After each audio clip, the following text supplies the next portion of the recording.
We should be good now. Hello? Okay, let's try this one more time. There we go. Hello and welcome. Ladies and gentlemen, boys and girls, everybody all across the world. We're back, we're here, we're live, and we're excited to be with you on this Friday afternoon on the World Report with me, your host, Jean-Luc. We appreciate you being here. Clap it up. Get excited wherever you are. We back with a whole bunch of stuff to talk about in the world of boxing and with a championship rounds edition of the show today. You all control the whole of what we talk about from anything on your mind that you would like to discuss. The floor is yours and the ring is yours to rule on whatever topics of debates or discussions, questions, comments you wanted to have and talk about. What are the fights coming up, like with Emma Williams versus Carlos Adames, Lester Martinez also having his opportunity, I believe, for a world championship, or at least an interim world title on the line as well. Coming up, we got all that. We got Tyson Fury. We got questions, or rather statements, that I need to make about it, like today, Benavidez. We got even some talks about Ryan Garcia and so much more. So we can't wait to hear from you all, and we can't wait to have a great discussion, shall we? And hey, if you're your first time here, hey, I'm Jean-Luc. Welcome to the World Report. We're glad that you're here, and go ahead and subscribe to the channel if you haven't already. Come on, come be a part of the hottest show in all of the globe right here on YouTube and on every podcasting platform imaginable. Rate us 5 stars wherever you listen to podcasts. Please go ahead, leave a like on the video. Means the world to me. Helps us to put the show out to the algorithms all across the globe, and lets everybody know where to be, where for the best place to have fun and entertainment right here on social media. Right here on the YouTube 1 hour humble abode of a channel. And please hit the notification bell. And also, if you haven't already, go ahead and share the show with everybody that you know, so we can keep on building up this empire together. All with you and your support, we can make it so special, so possible to grow, flourish, and shine into a dominant community that we know we can be. No question about it. And so all that and so much more, we're just happy you're around. And hey, keep on chatting in the comment section. We want to hear your thoughts and opinions on whatever you want to say. And if you can support the channel, shameless plug, we got Cash App, PayPal links down below in the description, as well as super chats, super gifts, stickers, and the like. If you can support the channel, it will mean the world to me. Absolutely helps me to make this show bigger, better, and stronger, and make it more entertaining for you, the viewer and listener. And as well, helps me to pay the bills on my end of the spectrum. As you know, we got lives to live, and we're going to make it do what it do, and we're going to make it so that it's worth your time being here. So without further ado, we got boxing to cover, we got sports to jump into, we got your voice to hear, and we got the championship rounds to essentially jump in. So it's time for us to step into the ring, and it's time for the championship rounds. Come on, let's get it started. Let's get it popping. Yeah, buddy. Oh, it's time to work. It's time to shine. It's time to make the world our oyster. And it's time to hear your voices on the show today. Like with Idina Burr, who's already in the chat. Burr, how you doing? Good to see you. Thank you for letting me know I was muted. I did not realize that. That's my apologies. And salute to you and everybody else who's joining in on the show today. Did you hear about Fundora finally calling out Virgil after Keith? I did. That's actually a great way to start off this show, as we can go through looking at the different happenings surrounding the sports as well as surrounding the boxing landscape as a whole. And yes, Virgil Ortiz has finally, or rather Fundora has finally made it clear where he's aiming for next and what he wants to do next, which is he wants to go fight against Virgil Ortiz in his next outing if he does in fact beat the likes of Keith Thurman. Keith's one-time Thurman, if he can put him on the canvas multiple times and get him out of there, well, we can see him potentially fight Virgil Ortiz, as we can see right here. Yes, sir. Oh, yeah. We ready now. We get this is where stuff is heating up. And as we click on the quote, I'm chopping down whoever steps up. I'm building a legacy. I'll fight Virgil on the Canelo card. Yeah, now that's where stuff gets interesting, because as we know, Canelo Alvarez is getting ready to come back as he is recovered from elbow surgery or wrist surgery. Wonder something between his elbow and his wrist got hurt in the Crawford fight or during the Crawford training camps, as he was training for his fight with Terrence Crawford, but got injured, had to sit out. Partially, that's the reason why he set out and didn't fight or didn't plan to fight in Cinco de Mayo. Also because he was trying to make sure he trained for the rematch with Crawford, but then Crawford said, I'm retired. But either way, he's fighting later on in the year. I believe the date is around September.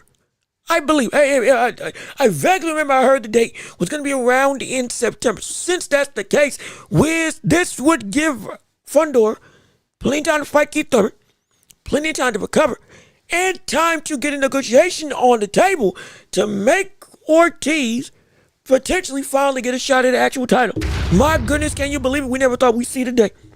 Never thought we'd see the day when it came to talking about Virgil Ortiz. And now we're here. And now we're actually going to happen. I'm excited. I want to see that fight. I'm very much down to have that be a real excursion of blood and guts and absolute firefight type of mentality between those two, because they will go to war. They will go to bat. They will look to put work on each other, and they're going to be meeting in the center of the ring. Oh, yes, indeed. Oh, yes, they will.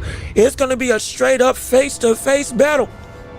The uppercuts of Fundor versus the hooks of Virgil Ortiz. It's going to be a very interesting matchup to see take place. No question about it. Let me see. Virgil is the interim champ. Fundor has no choice. No more running with the belt. Yeah, and we're happy. Like I said, the reason why this Keith Thurman fight has drug on for so long has been because of injuries that have postponed the fight. But Virgil or Fundor is open to fight anybody. What I've known about him following his career. And because of that, yeah, I am happy that this is happening next. And this further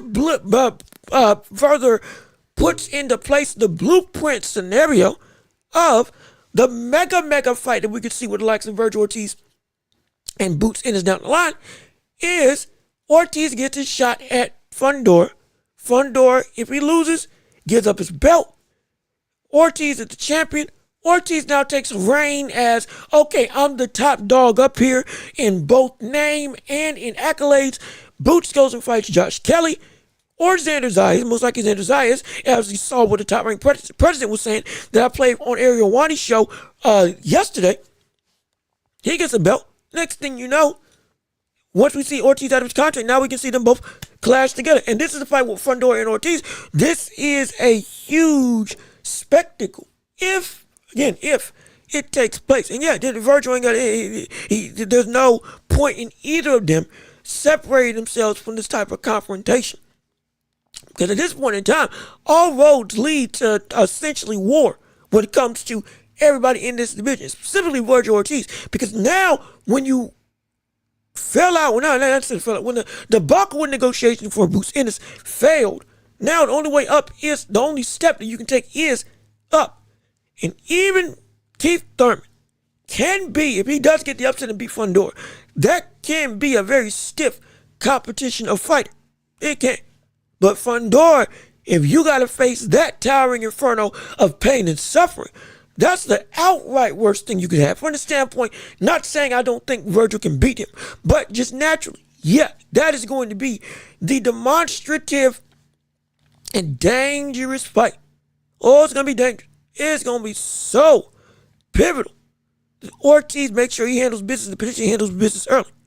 Gets in the same position that we saw Erickson Lubin get when he was fighting Fundor, and he knocked him down and get him out of there.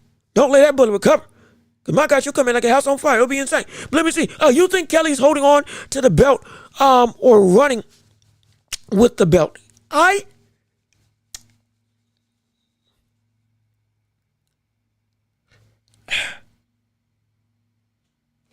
I say he's holding on. Now, here's what. And remember, I think we talked about this yesterday a little bit. We discussed that Josh Kelly just got the belt. Okay, he did just win. He just won. Beat Bakram. Insane. Upset victory. We were all shocked and like, oh my goodness, I can't believe he even knocked him down and survived getting knocked down. Even with all that being said, it's the lack of incentive, or rather lack of initiative on the side of Josh Kelly to make a move to make more out of his current standing in the division, while everybody else around him is doing something, at least from what I've been able to hear. Yes, we may not be the most lucrative champion out there, but he should still be saying, hey, I'm here for the smoke, at least making it known. I'm ready for war wherever it may be. He's not doing it from what I'm able to hear or see. Maybe just being drowned out by the rest of the noise in the division, but I'll be completely honest. It's not helping his case. It's not helping his case at all when it comes to him as a fighter looking to say, hey, I want to fight. It's not helping. So yeah, if you think Kelly is holding up the division, I'm not gonna fight you. Because you may have some validity to it. You legit may have some validity to that statement. Let me see. Buck Crawford, how you doing? What's up, brother? Good to see you. Champ, what's going on? Appreciate you gracing us with your presence right here on the live. We appreciate you coming in on today. Busy Bone Keith, duck me. I'm going to tell you something else. I think I found out that I didn't recognize. Apparently, Errol Spence, apparently he had gone on another podcast saying that Errol Spence had been ducking him, or fighters around the division had been ducking him. And when he, up until he did the hiatus, had the injuries, had to step away, and then came back. Especially like some Errol Spence Jr. Come to find out, somebody made receipts, and I think even Errol Spence posted it himself, or rather retweeted it, on the fact that Errol Spence had been saying since he was 14-0, he was looking to get Keith Thurman in the ring with him at 147, but Keith never made it happen, even while he was collecting all the belts and becoming champ and reigning as champion of the division. So, I'm not going to lie. I think I want to see that fight now more than ever. I really do. And I'll pull out a clip of that as well to show y'all exactly what I'm talking about. But let me see. Do you think Kelly is holding on to... Yeah. I rather to further answer this question, I don't know if he's holding on for it for Undisputed or if he's holding on for it out of safety. It's a bold claim. Like I said, skepticism. It's being skeptical. However,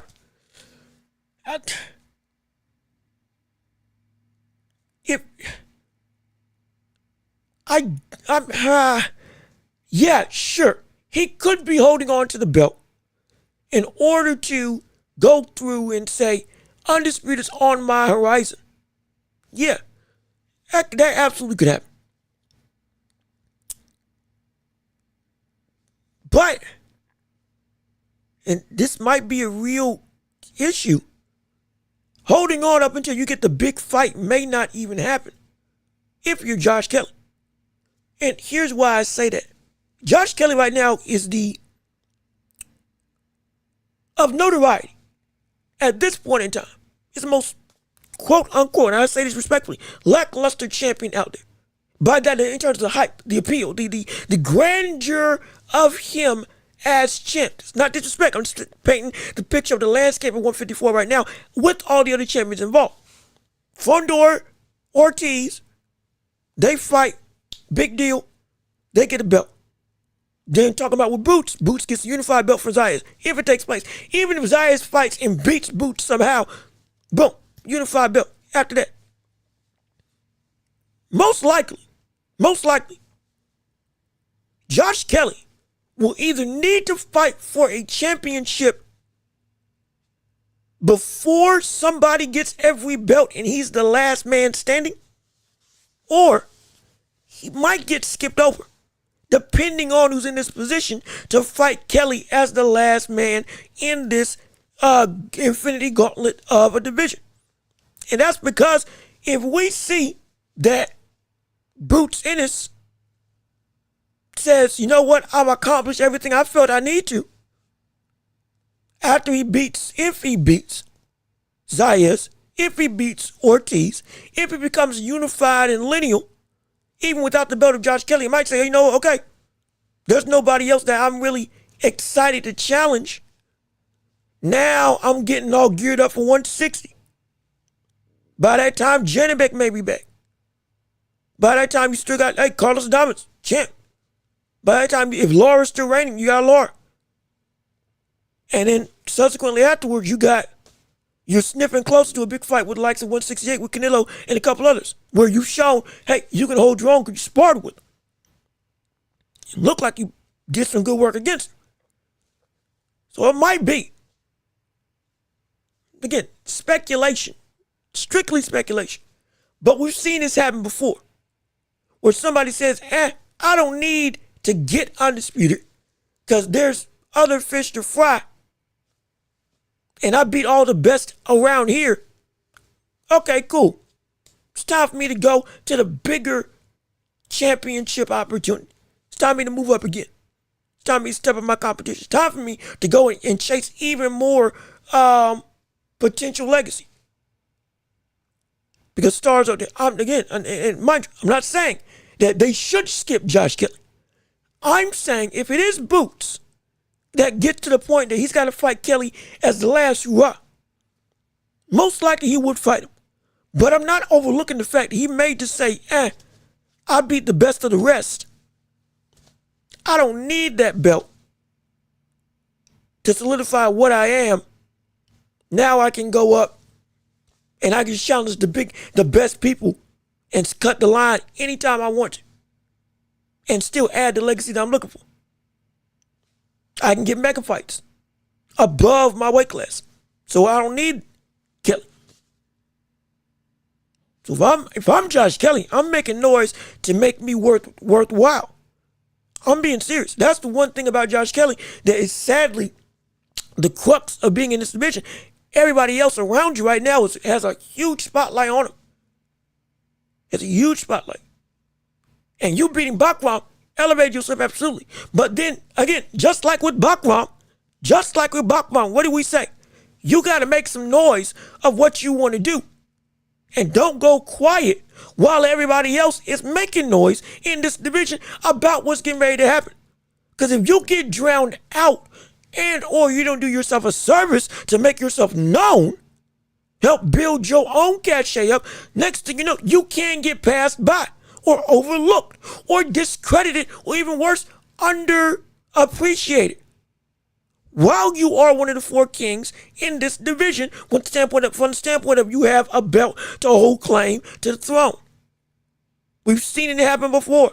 We've seen impatience happen before, just like with Bakram. We don't want it to happen to Josh Kelly, I would hope he makes some noise. I really would. And so, like I said, it could be smart. It could work out. But the other side of the equation, even with you holding out up until Undisputed comes your way, you still got to make it worthwhile that your own position, depending on who gets the potential unified championships, when it ultimately comes time for you, got to make it say, hey, don't go away yet. Because this is more than just, the last piece of the puzzle to an Undisputed championship just to add another accolade. This fight is a real test that you need to still show if you better than the rest. And don't pass me by. You got to make yourself unavoidable. It means speaking up. That means actually putting on some performances that gets people really, okay, hey, this cat is the real deal. This butt is dangerous in more ways than one. You better be careful.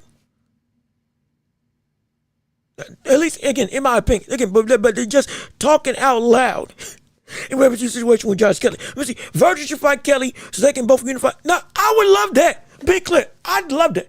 Josh Kelly, Ortiz, unify with each other. Perfect. Give Fundor time to recover, or Keith Thurman time to recover. Then later on in the year,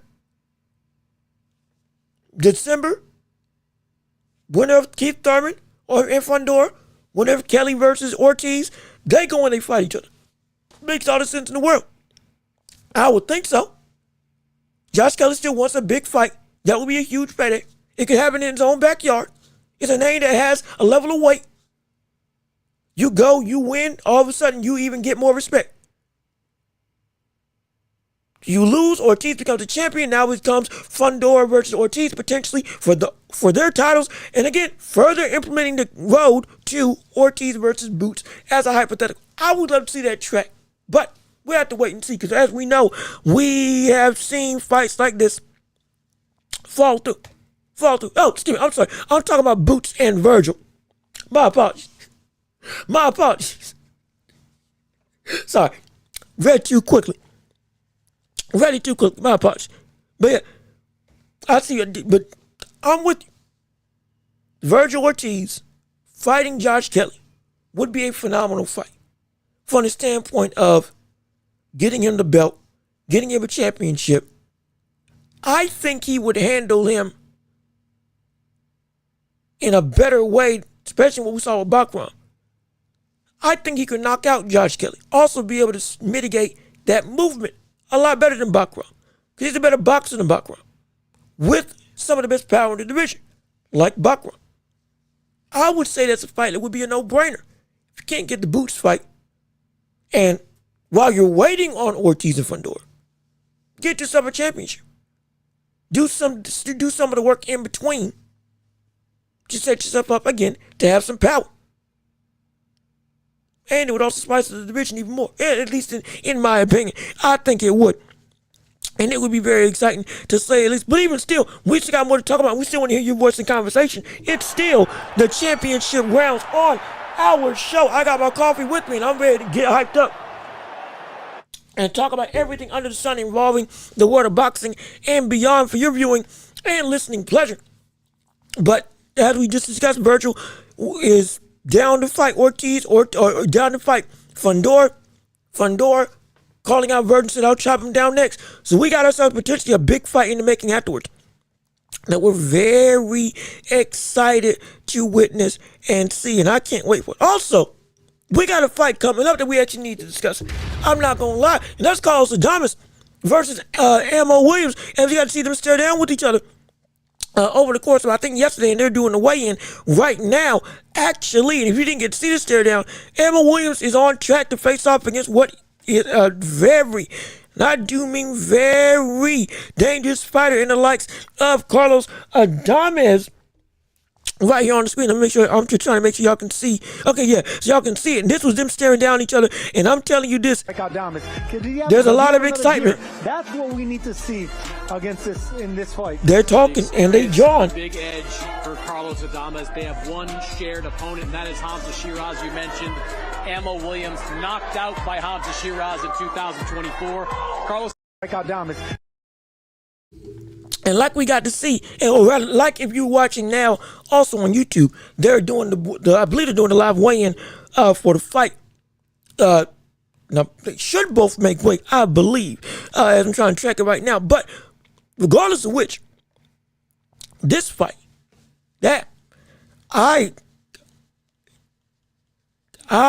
Carlos, yeah, hey Bird, you said it best, boy. You said it best, man. Hey man. You said it best, Carlos. That's a problem. That's a problem, Carlos.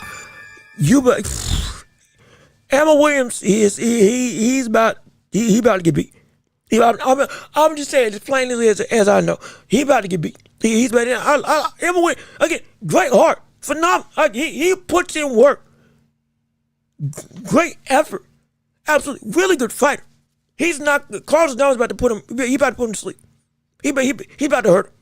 He's about to hurt him. Coupled with the damage we've already seen Ammo Williams incur upon himself when he's fought against real punchers. That accumulation, it's starting to take hold more and more and more over the course of his career. Not saying he's a shot fighter, but I am saying Carlos is that's Ammo, you better be careful, man. You better be careful. You better be careful, because this can be a problem. This can get dangerous really quickly. Really quickly. And it could thing about it is, it's not a shot against Ammo Williams. It really isn't. It's just the skills of Carlos Adames with, again, as I called him, somewhat a Joe Frazier-esque type of fighter. With the way this man, he's a hard puncher, able to go through, got a good chin, mind you. And if you saw what he did against the likes of Hamza Shiraz, when Shiraz was at 160, he should have won that fight. And he's got the ability, yeah, I can press you and I can tag you. I can just keep on being able to apply the pressure and apply power while making you miss, while coming forward. mitigating the best weapon in your arsenal, the jab, and being able to, hey, you make a wrong move, you try to overcorrect and counter me when you think, oh, you got me trapped, but boom, I got you trapped, and that was overhand hookup. Next thing you know, oh, you hurt, oh, you hot, oh, you shaking and moving, oh my gosh, everything's all asunder, and it can get dangerous. I don't think Emma Williams really can win that fight. I don't. And we're gonna see. We're gonna see Carlos Adames put on the show. Emma Williams, he's excited and he's game. But we're gonna see Carlos Adames put on the show, in my estimation, absolutely. When we go and watch him fight against each other, I'm excited for Lester Martinez versus Aleem. We didn't get to talk about that fight. Somebody brought it up yesterday. We didn't get to discuss it, and that was my bad. I saw the comment and I was about to read it, but then I kept on scrolling, and I instinctively didn't mean to, but I skipped it. That's my fault. We can talk about it now. In fact, we can actually go through, and that's the next topic of discussion. Yes, sir. As we got Lester Martinez going up against Aleem, I believe this is for the, correct me if I'm wrong, this is for the interim title, correct? If I have my stuff correct, please put it in the chat to make sure I got that right. But I believe this is for the interim WBC title at super middleweight. So he's got the opportunity to become to get elevated to a full-fledged champion. If I have that right, then this is a huge deal. This is a big deal. This is necessary. This is warranted. Right? In my opinion, it's a warranted. I have been wanting to see Lester Martinez become a champion for a while. Lester Martinez, especially what he showed against his fight with Billy, really put himself on the map as the globe was able to witness. This man is the truth. For real, he's the truth. He's the truth. I'm telling you. And under Bomac, with him training with Terrence Crawford, we've seen every fight out. We've seen new, better layers get added to his game, and a newfound, not just respect, but a newfound understanding of the sport. It ain't just by proxy of being around the people. He's legitimately turned into an incredible fighter. Really good fighter. Somebody that, if again, outside of Canelo, he can give just about anybody in this division a run for their money, if not be able to beat him. He could. Even Hamzat Shiraz as who looks to be the next biggest face in this division right now. Jamal Charlo, who's making a move up to 168. And also, we got to make a correction on that Charlo situation. If you didn't know, breaking news for everybody who is unaware. He is not fighting with Cindy's anymore. It is going to be Jaime Munguia that's fighting with Cindy's now at 168. Not Jamal Charlo. Jamal Charlo, for some odd reason, the talks were heating up. The talks were going down. It looked like, and the ring even reported that fight was going to happen. They were in the close negotiations. Now that fight is off, and it's Jaime Munguia that's going to fight against Resendez later on this year. So that's what's going down, just to let you all know. That's the news of the day. But even still, back to Lester Martinez. Martinez is going to be. I think it's going to beat Aleem. I think it's going to beat him. I think it's going to be a unanimous decision. He's going to outbox him. He's going to be able to counter him. He's going to be able to use some of the similar tactics that he had against Billy in terms of utilizing that uppercut as a really stiff and slick countering tool. Coupled with the fact that when it comes to being able to, if you get hurt, he will be able to finish the show. He can do it. Going rounds, he can do it. He's got good defense. He's got great precision, great countering ability. Offensive repertoire, it is legitimately, it's refined. It is. It ain't a fluke that this brother's in this position. It ain't a fluke that people were saying he should have been in a position for a title a long time ago. And it ain't a fluke that, if I'm being perfectly honest, this should be for a straight up world title. It should be, in my opinion. But I think he about to put himself he's about to put himself one step closer to that deserved position of standing in this division in boxing. And I'm excited for it. I can't wait to see it. Let me see. Burr, I'm from Guatemala, and Lester putting us on the map with this. This is awesome. He's on the road for being the first world champion from Guatemala. Oh, okay. No, you're right. I think either he posted that or somebody on social media posted that, and that was news to me. I never knew that this was going to be the first Guatemalan-born champion if he's able to get this done against Aleem. I didn't know that. Hey, man, congratulations. I'm telling you. And it's earned. It's deserved. It is deserved. It's a deserved accomplishment. Absolute credit to him. And putting on for his people, putting on for his country, putting on for the weight of all the work he's put in and his own dedication. It's incredible. Phenomenal. The biggest, and along with that, not only does the pride come into play, this fight can set up a rematch we've been waiting on for a mighty long time, which is in Billy versus Lester. This can set up that fight. This can set up that fight. We can see history unfold, and then afterwards we get the rematch of what was looking like arguably the best fight of the year between Billy and Lester Martinez. This time, potential for a shot at the Elevator World Championship. This would be incredible. This would be phenomenal. The story just writes this stuff, and then again, painting the picture of what can happen in the future. This fight can lead to a fight with Canelo. It can. There's going to be some wrongs, but we can see it. We can see it. The history being made. First Guatemalan champion. Rematch with Lester Martinez and Billy.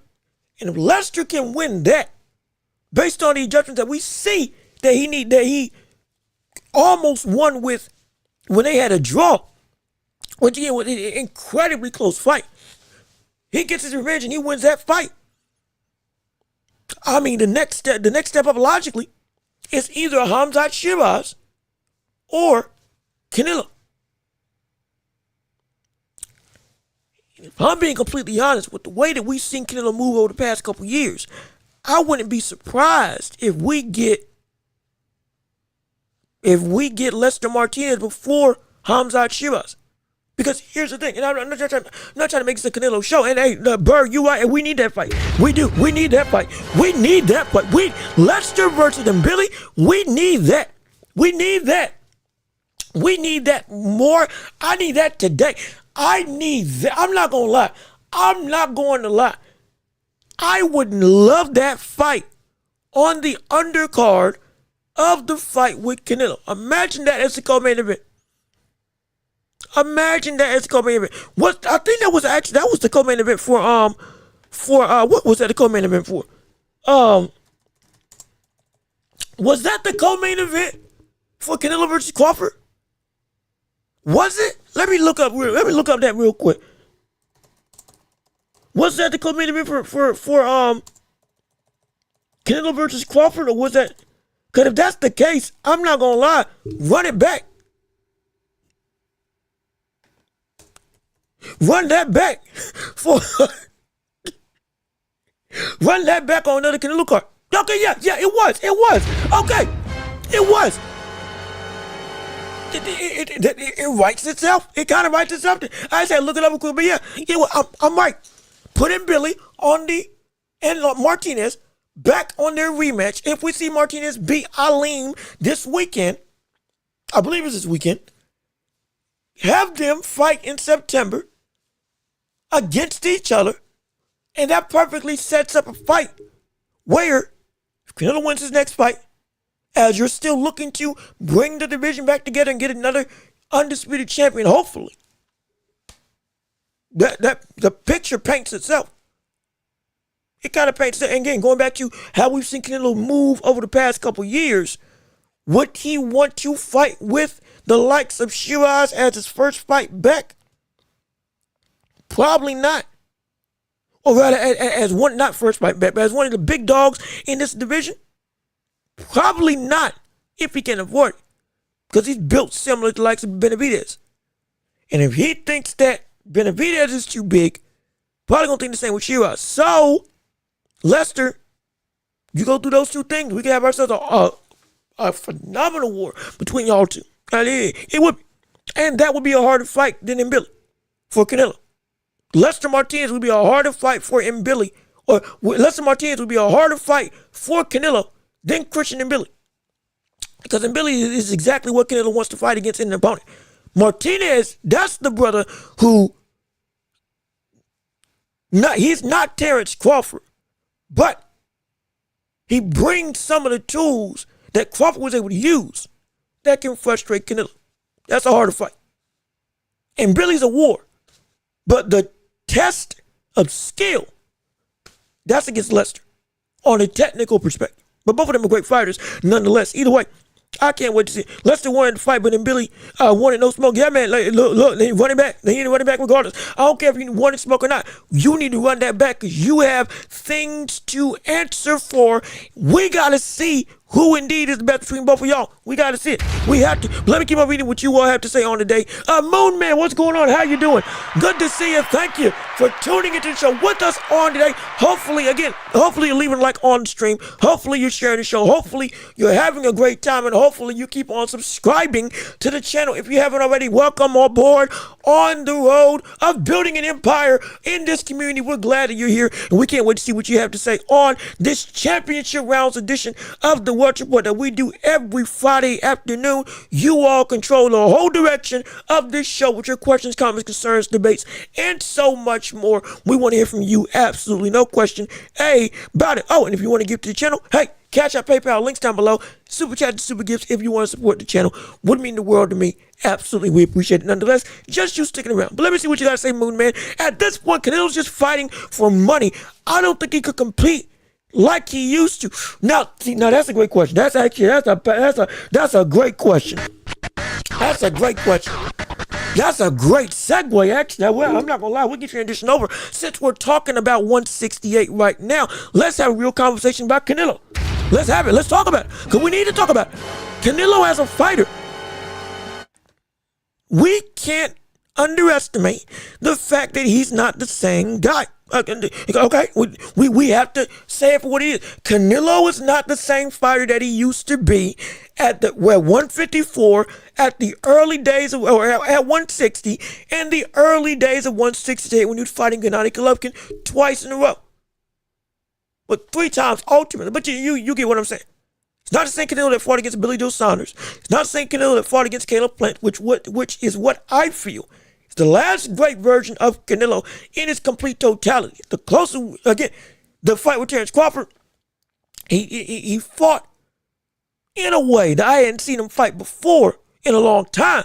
But there was still you could still see a diminished athletic ability simply because of Father Time is just about undefeated. The only buddy that's actually giving him a run for his money is LeBron right now. That's it.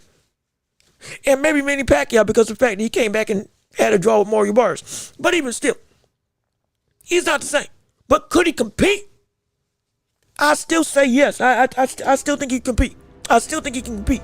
See, and mind you see the thumbnail. We had Tyson Fury up there because we wanted to talk about Tyson Fury and his competitiveness at heavyweight.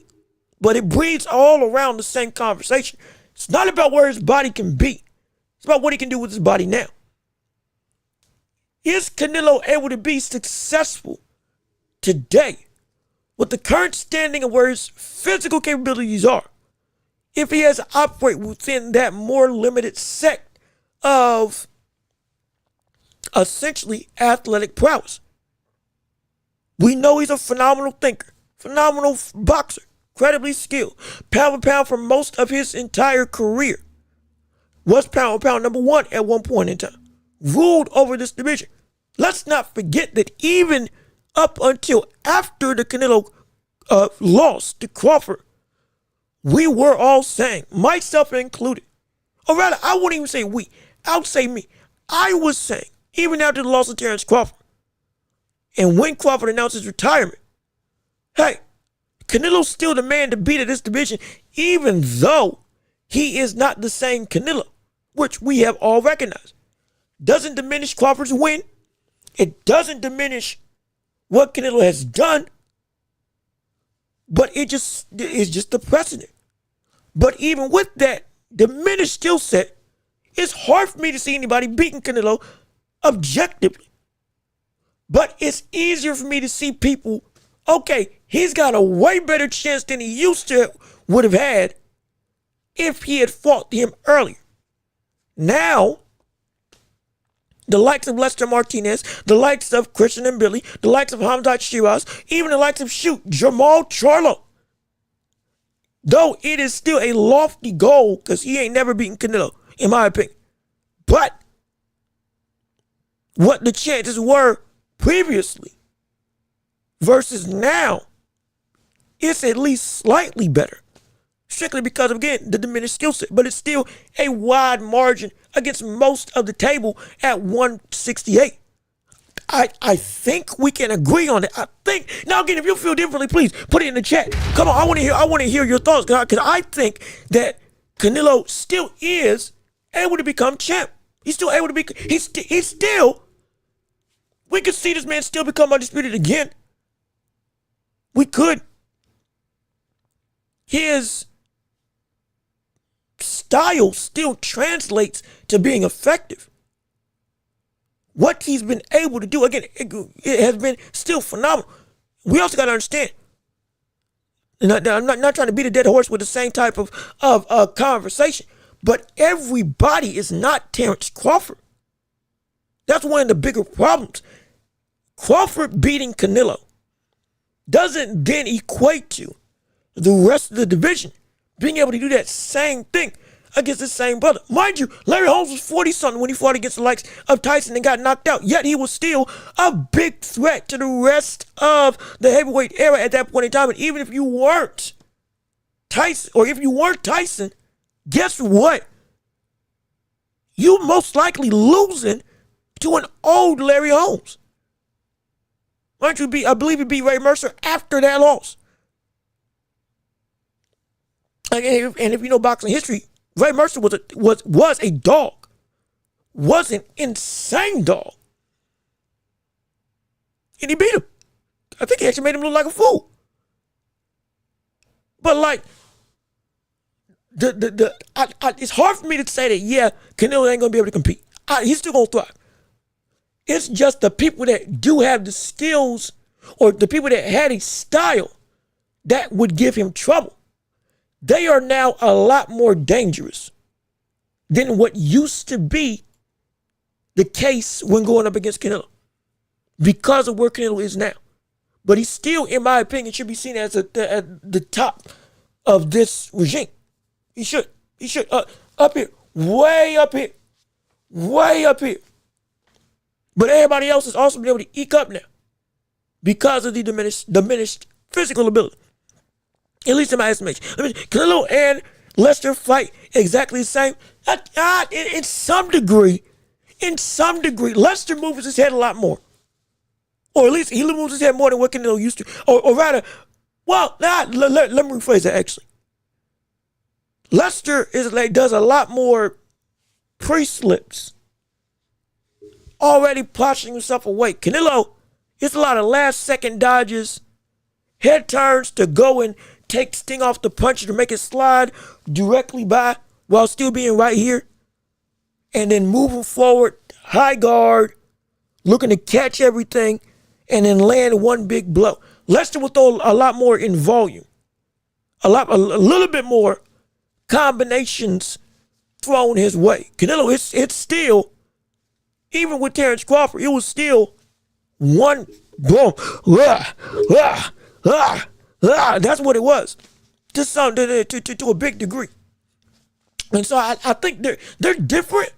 They share some traits, absolutely, but they are different. They are different. And if Lester ever did fight Canelo, I guarantee you, Crawford would tell him exactly what he needs to do. And if you're gonna see as much of a imitation as you can think of from Lester Martinez if he fought against Terrence Crawford. I promise you. I promise you. I promise you that. Because if Lester fought Canelo toe to toe, I don't know if Lester is good enough offensively to strictly just stay, we here, boom, boom, boom. Again, Crawford was able to do it. But again, Lester's not Crawford, even with how good Lester is. So you would have to move. You would have to use a lot of the game plan that we saw with Crawford from the standpoint of keeping Canelo off balance. But even more defiantly, I don't think he could stay in the pocket in the same way as what we saw with Crawford when he did say, okay, I'm going to sit down and we're going to be right here and let our hands go.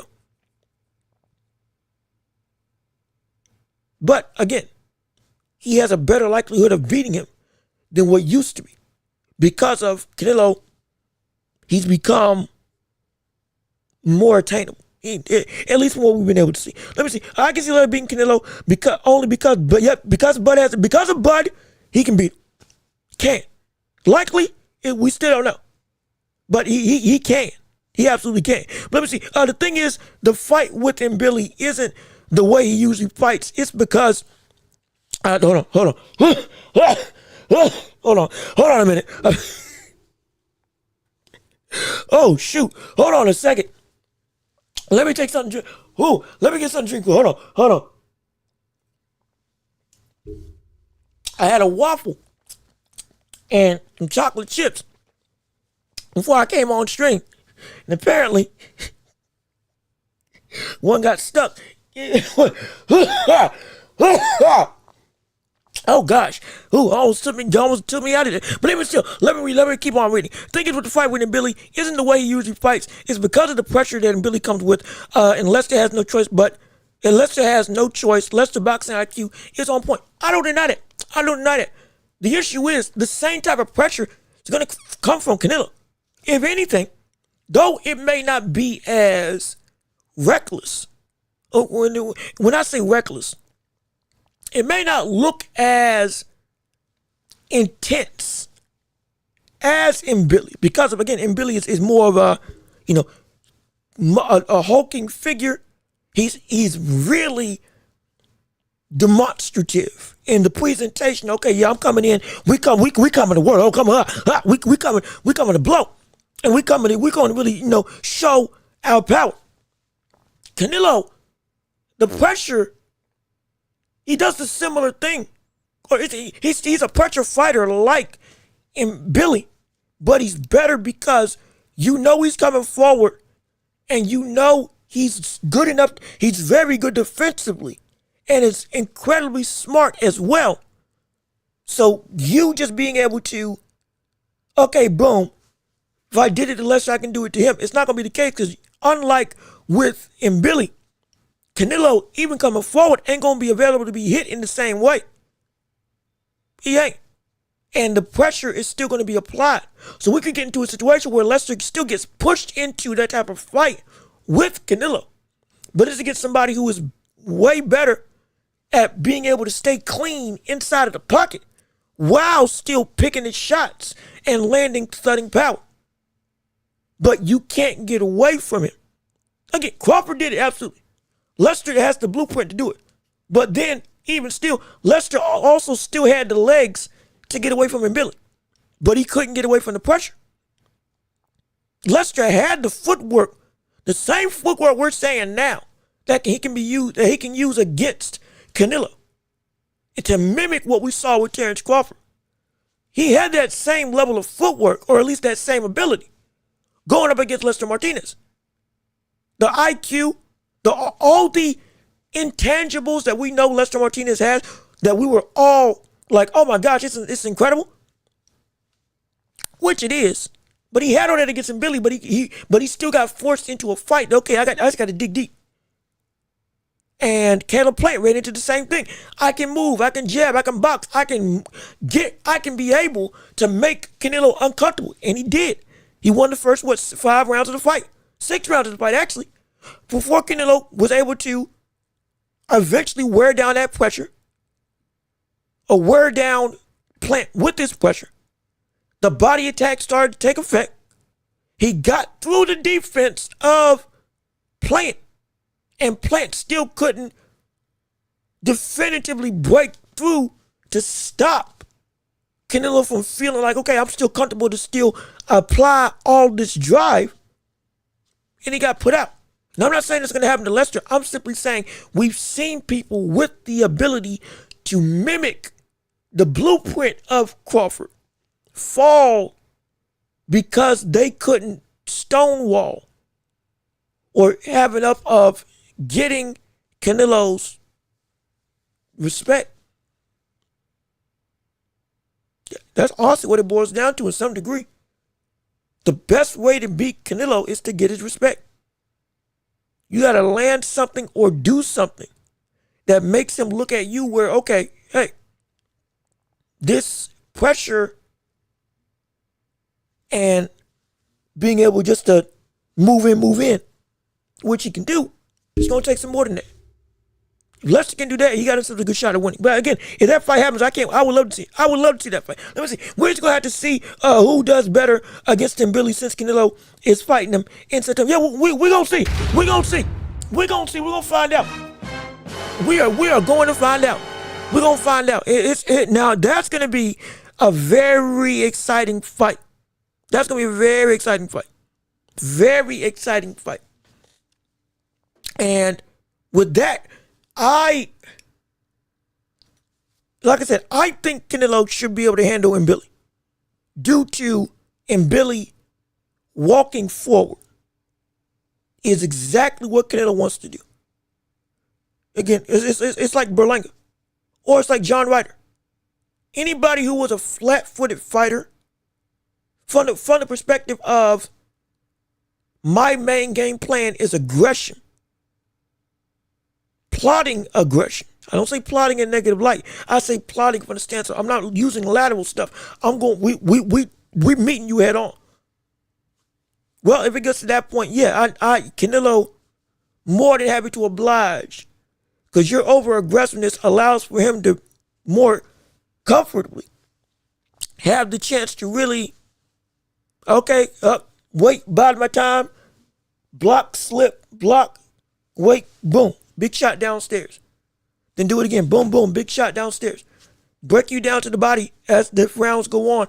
And then, once it gets to about round 7, now you hear the crowd.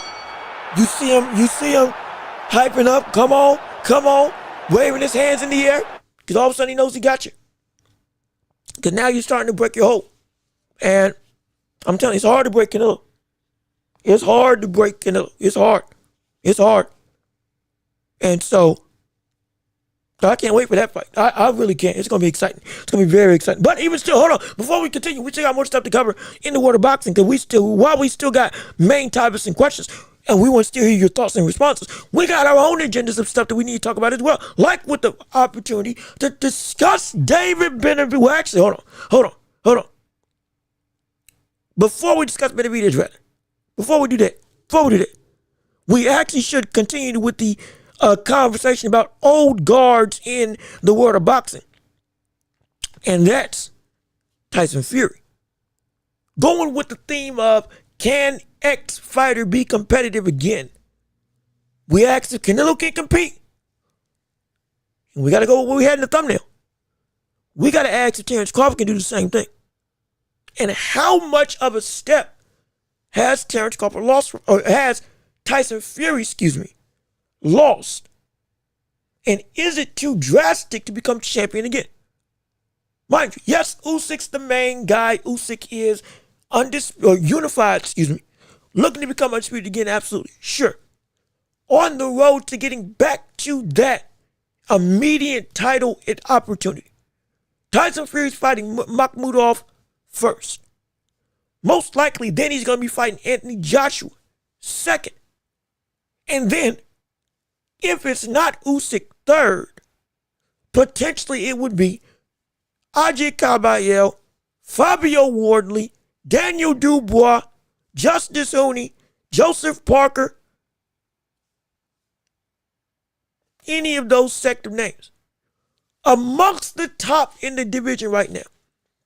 Because again, Fury's talking as if the fire of the boxing game just hasn't left him. And he just wants to smoke, and he just wants to be able to fight because he just loves the game. I'm fine with that. The question just becomes, hey, what is his chances now? Because just like we talked about with Canelo, he has lost something. With Canelo, it's outright reaction time. That's the truth. It's reaction time and the physical ability to do a lot of the small things that made him so hard to beat. Like what they would do against Gennady Golovkin, for example. But now, it's not the same, especially with, again, physical perception. Tyson Fury, it's his legs. We're going to see probably the most crop gym version style of Tyson Fury. The Croc Gym style of boxing, that version of Tyson Fury that looks, okay, I'm putting on the pain, I'm putting on the hurt, I'm going to be more physically demanding when it comes to making my presence felt around the world of boxing. He's going to do it. He's going to do it. He's going to do it because he's going to have to. There's no choice anymore. The best weapon of Tyson Fury is potentially gone, and that's the feet, the movement. The bouncing around the ring ability, the fleet-footedness, the gliding nature of Tyson Fury to go here, there, and everywhere, all across the ring without a moment's hesitation. Looking like he's either looking like a giant pillow. Literally because he's built like a pillow, but he's able to glide on the winds formally. Now he can't do that anymore, or at least it's going to be severely diminished. And even in the fight that he was in with Tyson, with Usyk in the second time round, you saw that performance wasn't bad at all. But it was a sign that, okay, hey, yeah, there's definitely at least there's a thing taken out. There's a thing taken out. Now, mind you, how did this happen? How did this transpire? Well, it happened because of Deontay Wilder. Those 3 fights with Deontay Wilder, specifically that third one, that last fight, that took out the staying power of what we see with Tyson Fury. From the standpoint of the consistency of being able to fight like the prime version of Tyson Fury. That took a lot out of him. The last full time we saw Tyson Fury fight like the best version of Fury was in Usyk 1 when he fought Usyk the first time. That was the last time. And again, and he floats like a butterfly and hits like a tree. That's exactly how he was able to perform. He was hitting hard. He hurt Usyk a couple times in that fight, actually. Gliding around the ring, boxing beautifully. Did everything that he could. That was the last best version of Fury that we had seen. Since then, granted, he only had one other fight, Usyk 2. But you saw, okay, yeah, I think that version no longer exists. Can he fight now? Even amongst the rest of the pack, in a manner that he can still elevate above the cream of the crop that currently stands in the heavyweight world, which Wardley, Caballero, Usyk, and Moses Town. Because we got to put him at right now, he looks to be one of the guys that's going to be up next in this landscape of boxing that everybody's going to be looking to say, hey, Fury, you might have to run through this monster of a man, this menace to society that is Moses Atama, who's parting the Red Sea of competition left, right, and center when it comes to him as a fighter, knocking everybody out, putting everybody to sleep, having everybody go through and be afraid of what's coming around the corner. This man was getting compared to Mike Tyson, and not because of just his skill set, though it's not the same, but in terms of the destructive nature at this young age, my goodness, it is phenomenal. We love it. We're excited for it. He's looking like a man who's going to literally part the division of the heavyweight world down in two and walk on dry land to the promised crown of championship stats that seemingly is already over his career. due to what he's shown. He's an incredible fighter. You got that you got to go through. You got the likes of Ajit, one of the best body snatchers that the heavyweight division got right now, with a motor that doesn't end. Sure, he ain't gonna be moving left, right, and center. Sure, may not look quick, but that man will never get off of your chest and will be consistently digging downstairs to the body. I mean, like a shovel in dirt, just mining out your stamina and your fatigue up until you go to sleep, because it's rather you fall out from exhaustion because you can't take it. Then you got Fabio Wardley, the literal one-hit wonder, who somehow, some way, every time he gets in trouble, you hear those saxophones playing, and all of a sudden you're looking around your shoulder, what's going on, what's going down, until ultimately, when you think you got it in the bag, that's all you hear. Gone, done, one hit, and you out. Another version of the very rival that took away your prime in the first place. Rather, took away the last of the best version of you in Deontay Wilder. The UK version of Deontay Wilder is back. And guess what? I dare say he can box a little bit better than the main Deontay Wilder. Can you believe that? May not have as much power, because we know Deontay Wilder, one of the greatest knockout artists that we've ever seen. All but one win has come by knockout. Every opponent he's fought in his entire career has touched the canvas. What he may lack in the same, oh my gosh, power, even though he's got it to the degree of Wilder, he's got at least better boxing technique, even with him not being a great boxer at all, and he's even admitted it himself. You got all of this you got to run through. And you, as it stands, would have been able to do it with the greatest of ease if you were formerly who you used to be. But now we have some questions, because you, as you, may not be enough for you to succeed. The same person that Tyson Fury used to be now looks to be an afterthought. It looks to be somebody who is, lack of a better term, the twilight of his career. Question is, can he be champ again? Question is, can he get to the mountaintop again? Can the Gypsy King put on the crown one more time? The answer is yes, but it depends on how much the lack of feet are going to affect his ability to dominate the rest of the field. If he can transition fully from that, okay, I can't move, but I'm gonna be a man who I'm becoming a knockout artist now. I'm putting people down now. Not saying he wasn't doing it before, but that's my goal now, is to put you down and keep you down. Because I can't just box and move around the ring.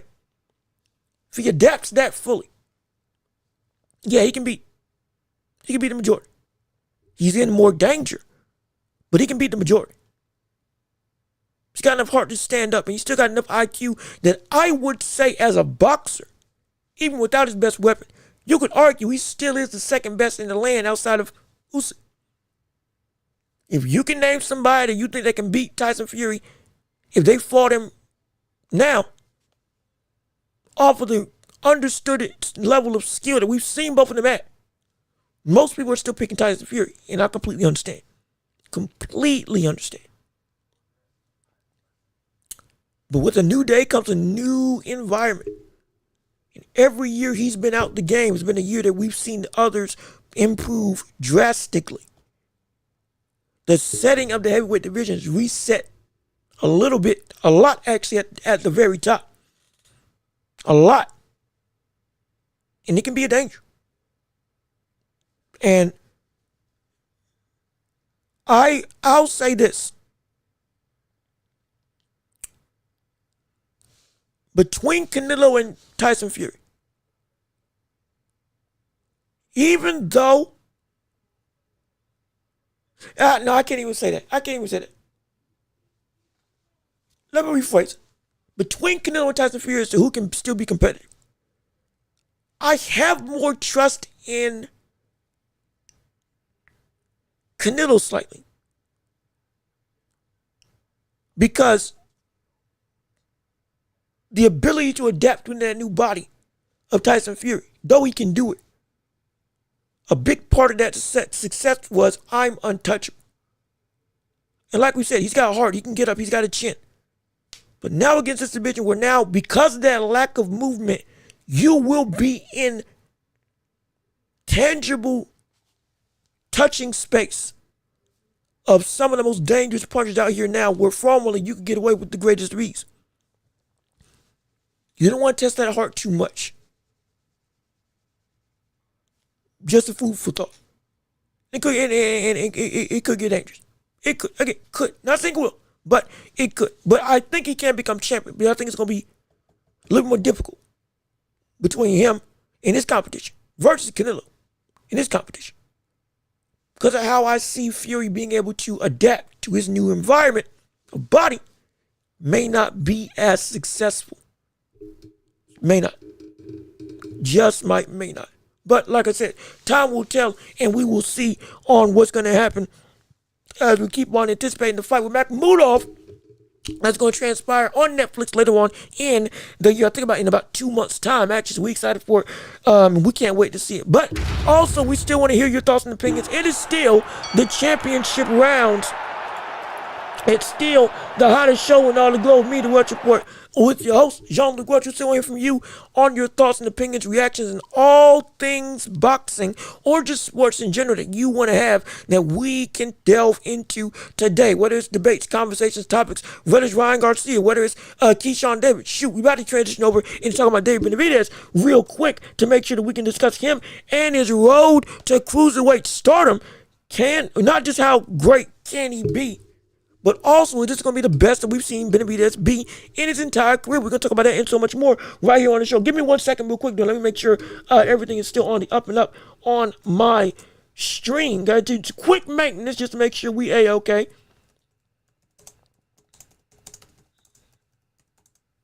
Okay, yeah, we're good. We're good. We are good.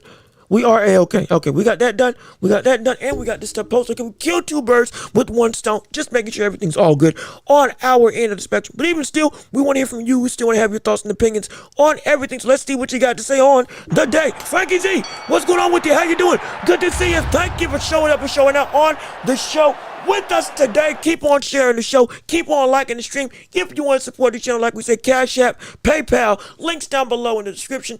Super chat, super gifts galore. And please just keep on sharing the show and keep on enjoying the festivities and keep on having fun. And we want to hear from you on everything involving the world of boxing and beyond. But let me see. Would you say the competition is stiffer for Tyson Fury? Let's see. Atalma, Parker, Daniel Dubois, Ajit Kabayel,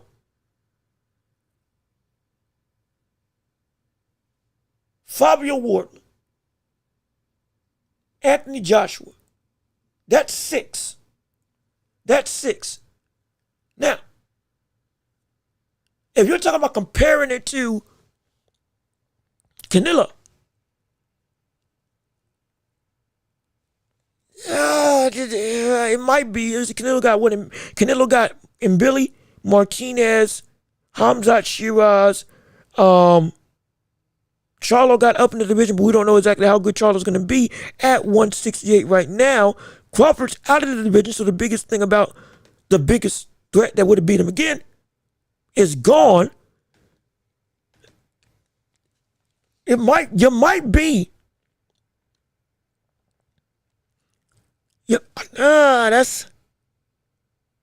Diego Pacheco, Shiraz. That's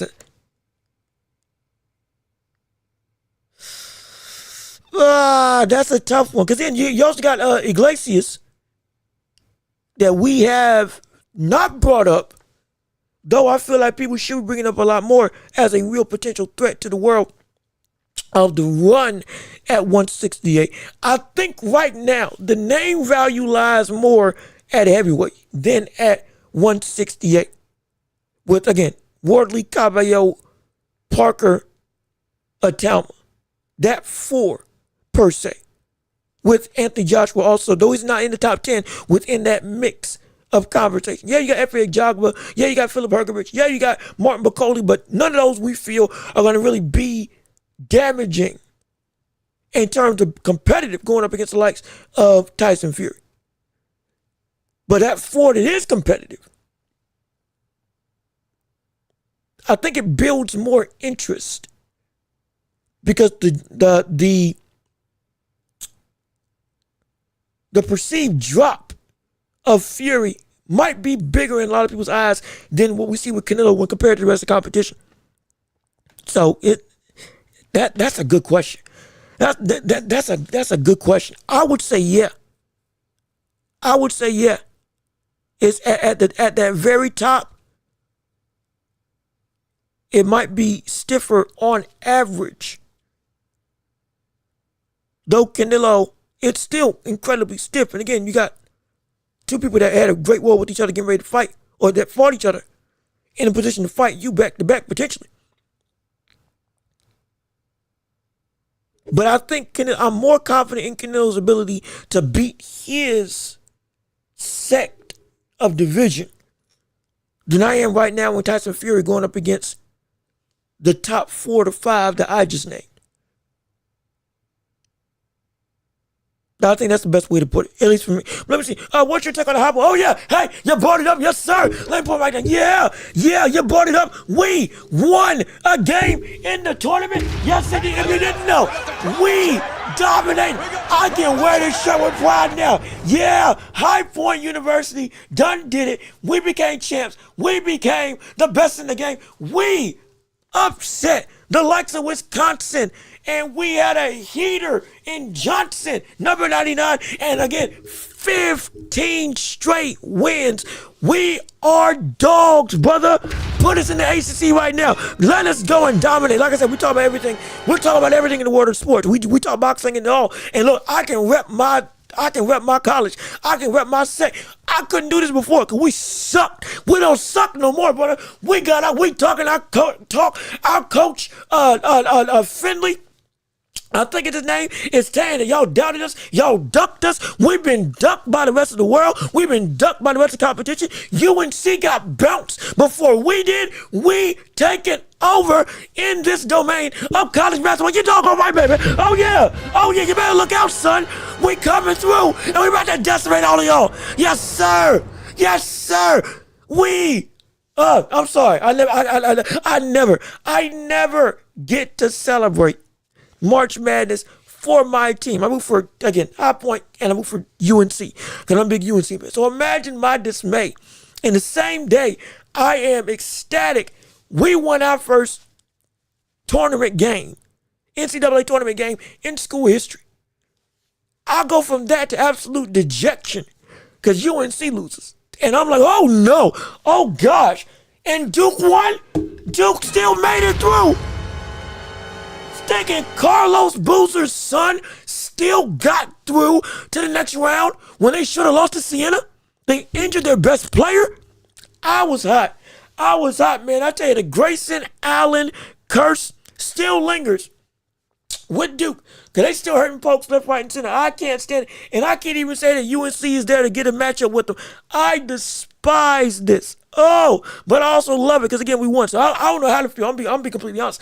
I don't know how to feel about this. I'm turned every way but loose when it comes to talking about my excitement for the team because it's like, it's a catch-22. But I'd rather be in this position because at least I don't care. Look, we did our job. Hey, we did our job. You see this, Panther? We did our job. We did my thing. Yeah. I can gloat now. We might lose the next round, but it don't matter. It don't matter. We might lose the next round, but it don't matter. Because guess what? We got this one. We celebrating this one. Yes, sir. Oh, yes, sir. I don't drink, but I may just make something special. I may just make myself some sparkling cider mixed with some blackberry ginger ale. Who knows? We gonna get crazy tonight. We gonna get insane. I'm gonna make some root beer, a little bit of cheer wine, get some lime and squeeze it all in there. And we're gonna have ourselves mocktail out. And like I said, that's my version of alcohol. I don't drink fully, but we I don't drink. But if I'm gonna make it feel like it now. we gonna get some Welch's grape juice. No, we're going to get some Welch's sparkling cider. Speaking of which, hey, Welch's, if you're watching, sponsor me. We're a match made in heaven. Come on. Be a part of our empire. We can go. I got slogans. I already got the last name. I've been drinking your product for years. We've been doing it. Look, I know y'all inside and out. If anything, I had the name before y'all. So y'all need to step up and give me my just due. Pay me what I deserve, brother. Huh? I've been giving y'all a good name by proxy. Give me my cut, and I guarantee you, you won't regret it. I will take. I got commercial ideas. I got brand deals, shirts, hats, t-shirts, stinking. I can go through door to door. We got wall space, door space. We can deck this whole thing out in colors. Oh, we can have a champagne catalog over here of nothing but sparkling drinks that we can have every time we come up on the show. We can do giveaways and all that stuff. We can make it happen. Look, hey, just reach out to me. Somebody get in contact with them. And I guarantee you can't get a better spokesman than me. What? Jean-Luc Welch. We got the juice. Now, hold on, wait. I can't remember if OJ used that line or not. But either way, we're going to take it and we're going to use it for our own because we just that good. Doggone it, just like Welch's grape juice. Absolutely.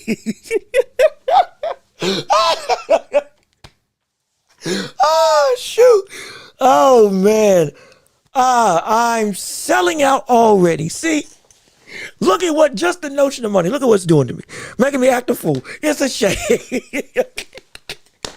I'm messing. We just having fun. We having a good time. Al Booger, how you doing? Good to see you. Thank you for showing up and showing out on the show with us today. We having fun. We having a blast. We're talking about, again, championship rounds. We're talking about everything under the sun. And yes, Moon Man, please hit the like button. Everybody, hit the like on the video. One like does a world of difference to make this stream go out to the rest of the community. I'm not going to lie. It seems like the higher the likes go, the more people get notifications that are subscribed to this channel, that we're live on this channel. I don't know why it works. I just know that's what it does. So, hey, if you can do it, we can get some of the old guard back on display and have us have a great conversation at hand. Also, real quick, it seemed like when I started later yesterday, it seemed like we had a good chunk of people come through. I ain't seen in a mighty long time. I'm gonna start asking y'all, is it better to start later on in the afternoon for the swath of people? Or is it better to keep it at what we do right now? Just as a food for thought and a question. But please keep on hitting the like button. We also got to transition to another topic of discussion. Like with Benavidez being better than ever. That's right, the monster himself, David Benavidez, as we're switching gears on topics. On our show, David Benavidez going through and getting ready for his championship opportunity up against Zurdo Ramirez at cruiserweight, and he has some interesting things to say in regards to what this weight is going to do for him. That if I'm not gonna lie, when I saw it, it kind of shook me up a little bit hearing what Benavidez was saying about his essentially his ability to fight at 168. And if I can paraphrase, essentially he was saying that Benavidez at cruiserweight is not going to be burdened by needing to be weight drained. Now, that sounds crazy, right? Because he looked great at 175. We were talking about how he even looked like he was gassed at 175 in his first fight up in the new division. But now, seemingly, this brother, even at 175, even off of the best performance of his career when he went, or of his tenure at cruiserweight when he knocked out Anthony Yard, even after this picture, even after the picture we've seen with him training with heavyweight Lorenzo Medina, apparently up until this point, we've seen Benavidez drain this entire time. Even at a weight class that we said, hey, light heavyweight is where you most likely should be. So it brings me a real question that I need to ask when it comes to Benavidez. Is this going to be the best Benavidez that we've seen in his entire career? Because all of a sudden, he's talking like this.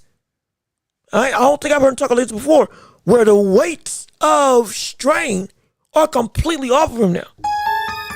Like that's a horrifying sentiment. I'm so serious. That is concerning. That is livid. That's diabolical. That makes me even feel more fervently. But a Benavidez, when I say he was gonna win, I'm getting that feeling he about to look insane. He's about to look insane. Because the one thing I've always wondered about Benavidez, as we know, muscle weighs more than fat. And him bulking up would have added weight that may have put him out of this division. But now that he's talking like, hey, I can actually put on muscle, keep my muscle, and not have to worry about going through and overshooting the division. I don't got to work in a restraining environment that makes it so that I'm potentially not at my fullest.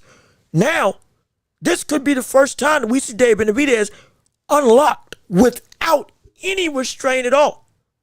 And if we're seeing that, and that means everything that we've seen thus far has been with a limiter. And that's horrifying. Imagine, for those of you who watch anime, Naruto, Rock Lee, he was fighting Gaara with the weights on, and he was giving us some trouble. He took them off and also he's moving like lightning.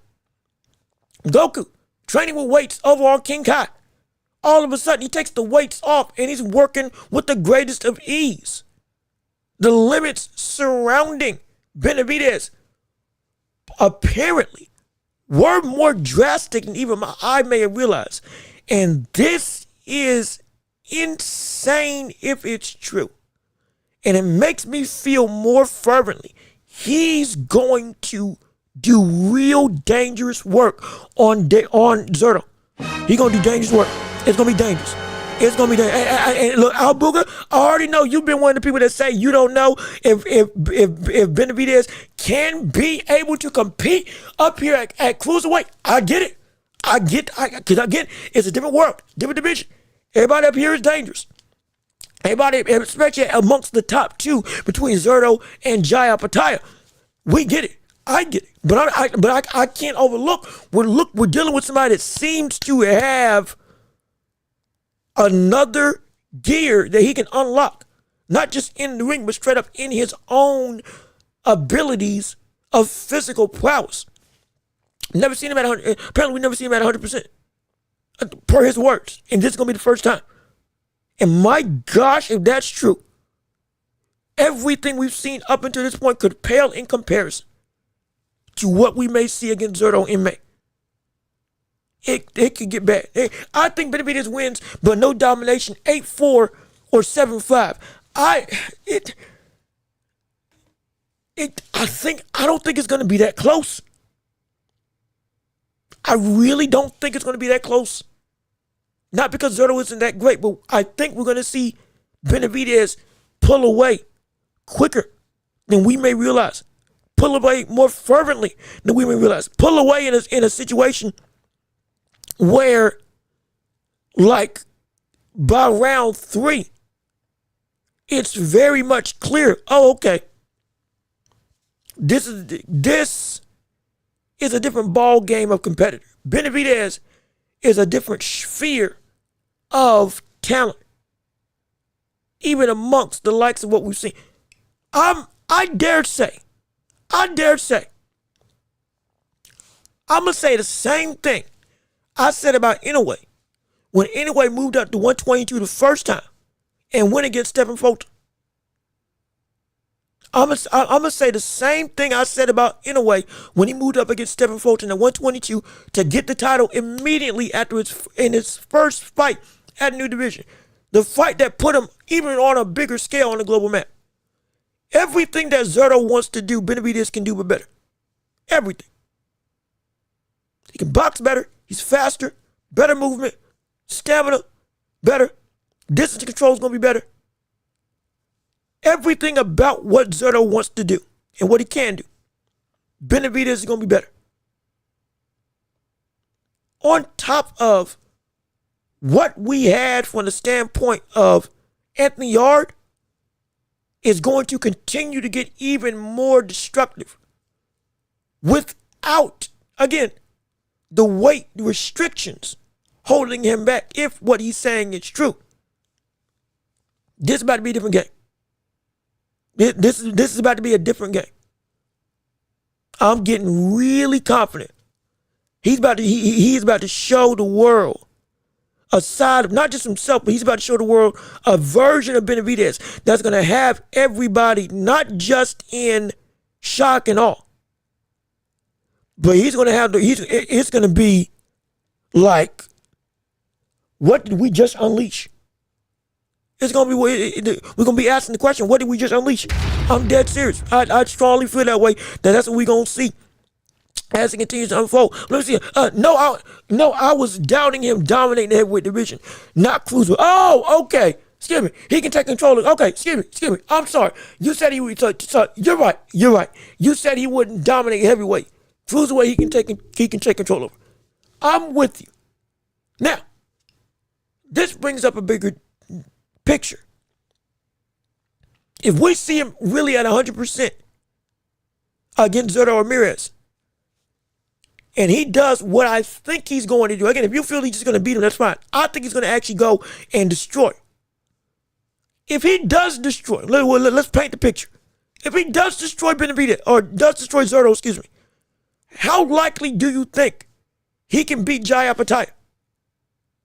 Does that change your, because the one person people said that Benavidez should stay away from, myself included, might have been Jai Apataya. I said that Zurdo was a better fight for Benavidez than Jai Apataya, because Jai Apataya, the power is very dangerous and damaging, to the point that he can put you in some real trouble real quick. Zurdo is the fight that would be the easier of the two. If that happened, would you? If we saw Zurdo beat up, if we saw Benavidez beat Zurdo, would you then give him the benefit to fight and beat Jai? Or would you say Jai would be too much, in your opinion? Let me see. How is that fight going to happen? So the fight with Zurdo and Benavidez is in May. It's already agreed. The fight with Jai Apataya, if he doesn't move to heavyweight, would be next. And, wait. How does it happen? Because Benavidez, because he's with Zuffa. Oh, wait a minute. Hold on now. Jai Apataya with Zuffa. Zuffa doesn't want to play ball with the rest of the sanctioning bodies. Oh, shoot. I completely forgot. Jai signed with Zuffa. Dana White said he would work with the boxers to work with other sanctioning bodies, but the IBF just stripped Jai of the belt, I believe, because he was fighting for the Zuffa belt, and they don't want any attachment to that. So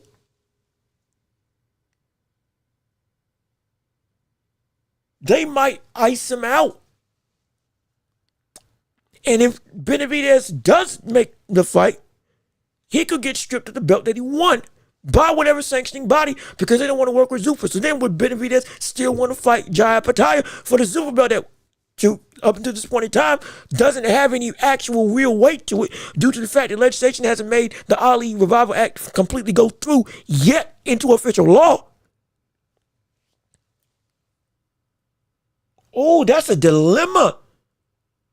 That's a real dilemma. Dang it, that only hurts Jai Apataya, doesn't it? Shoot. Oh gosh.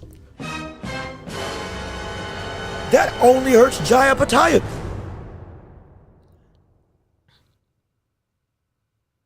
That only hurts Jai Apataya. Because then promoters might want to not work with Dana White. And the belts may not want to go on the line. But he's got the lineal belt, though. And Benavidez is going to win that lineal title. He's going to win that Ring Magazine belt. But, dang it, that's a, shoot, man, that's a catch-22. Dang, I didn't even think about that. That's interesting. That's, bro, I'm glad you pointed that out. I don't know how that fight gets made. I don't know how that fight gets made at all. how that fight. How does that fight get made? If Zerto wins, how does that fight get made? Because if Zerto keeps his belts, most likely the belts won't want to be tied to Zuffa at all. Even if the promoters want to make it work together, the fighter would potentially lose his shot at being champ. Or we get a whole conflicting message where everybody doesn't know who's who. Of who is, does he reign or does he not? Dang, oh shoot. Well, if that's the case, then we'll pivot. If that's the case, then we can pivot. He doesn't fight Jai Apatow. Instead, he goes back down to 175 and goes for Bivol. Because if you didn't know, Bivol had came through and he looks like he's actually boxing healthily, even post back surgery, and looking to really make his comeback a worthwhile affair. And I can even show you in the chat down below. Not in the chat, on the video right here. I can't play no music because, like I said, I don't know if it's hold on, whoa, wait a minute. I'm not trying to get copyright. Hold on. Don't cheer for that. I'm not trying to get struck. Let me get this audio right, so I'm not getting copyright stricken. Because I don't know what song they're using. I ain't about to find out in a post video review. That ain't happening to me, I promise you that. But let me go on. I can play you what he looks like now getting ready for the world of essentially 175 again. He's bouncing around looking healthy, going through and actively going to jab, bounce like he used to. The question of it is the stiffness in his back going to still be a problem? Is the effect of his surgery going to catch up with him sooner due to the fact that anything with the back, you're normally never the same? It's a lot of things that can go wrong. It's a lot of things that can go right. It's a lot of things that can potentially go right. He may have sustained his career and he may just be back to prime form. We don't know. He can still fight Artur Benavidez. We may see that rematch actually happen. Or he comes back, he takes a 2-0 fight, and all of a sudden he fights against Benavidez. After Benavidez fights, win or lose, up against Zerto Ramirez. So either way, we have a very interesting sentiment of action that can take place as we continue on this string of hype train and circumstances when it comes to looking at the fight. But yeah, and like Bert, that's a good fight. It's a great fight. It's a phenomenal fight to witness. I would love to see it, as would many. And if I'm picking today, Benavidez beats him. I really am picking Benavidez against Bivol because I just don't know where his back is at when it comes to sustaining that same Soviet style for 12 rounds like he used to. Even the speed at which he may have to punch may be different from that injury. Everything about the sustaining power of Bivol and the technical boxing acumen that we know, that we've seen, that we cherish, and that we want to see over and over again, because again, it's beautiful. It could all go awry. It could all go downhill. It could all be very bad, very quickly, with no signs of any give, or essentially signs of slowing down. Let me rephrase it. Signs of slowing down. It can happen. The fight against Bivol and Artur Benavidez, if that rematch does happen, could be a completely different story. Why? Because all of a sudden the signs of that fight from what Bivol was able to do may be completely flipped. And the movement, the ability, the nature at which he was able to go and meet Benavidez toe to toe might not work out the same way. There's a lot of questions surrounding Bivol. A lot, rightfully so. There's a lot of questions. There should be a lot of questions. Good doggone it. We don't know exactly what's going to happen when Bivol comes back in the ring. In ring, not sparring, not training, in ring. What is he going to look like? That's the biggest question. And because of that question, I got Benavidez beating him. I do. I got Benavidez beating him. I have Benavidez winning that fight. Now, if you think otherwise, I would love to hear your thoughts on why Because that would be an incredible, in my opinion, that might be an upset. Not because Bivol isn't accomplished, but the majority of the public now feels, yeah, Benavidez would beat him if he fought right now. The majority would. The majority would feel that Benavidez would be able to beat him if he fought right now. Just like we were saying with Canelo, we're now saying that about Bivol when it comes to Benavidez. Shoot, just about every opponent we're talking about with Benavidez, we're saying he would beat just about below heavyweight. It's hard pressed to see anybody say they would still pick Bivol confidently. They can pick him, absolutely. But confidently, no hesitation, that's out the window. Once he knocked out Anthony Yarde, the ball game, everything shifted from the perspective of talent that Benavidez has. I saw people change their minds in that very moment. Conversation shift immensely. From people that I knew were staying firmly. Yeah, Bivol's still going to be able to take him. After Yarde, change. Just like that. Because it showed this man is built differently. Not just as a phrase, as a tangible evidence of proof. He's not your average Joe. The same way we talk about Shakur, as he's a different breed from everybody else, we should be talking about Benavidez as. The same way we talk about Inoue, we should be talking about Benavidez. He's a different breed from everybody else. Bam, same thing. Benavidez should belong in that conversation of uniqueness to a fault, the likes of which not only can nobody replicate, but you would be hard pressed to say anybody can beat that without an argument that would take 20 or 30 minutes. Because he's that special. He's that special. Benavidez is that special. He's just that good. He's just that good. Now, man, I'm telling you, just like this title says, just like the thumbnail says, just like what you see on screen. Benavidez better than ever. It is not a sentiment. It is going to be a fact that when he moves up and when he gets to cruiserweight, I can almost guarantee we're going to see the best version of David Benavidez that we have ever seen in our life. And what we see from Benavidez at cruiserweight is going to be the Benavidez that we see for the rest of his career. The peak prowess, the zenith, the climax of what his talent can be.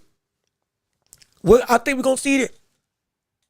Everybody has one instance where they reach their absolute peak of competitive fervor.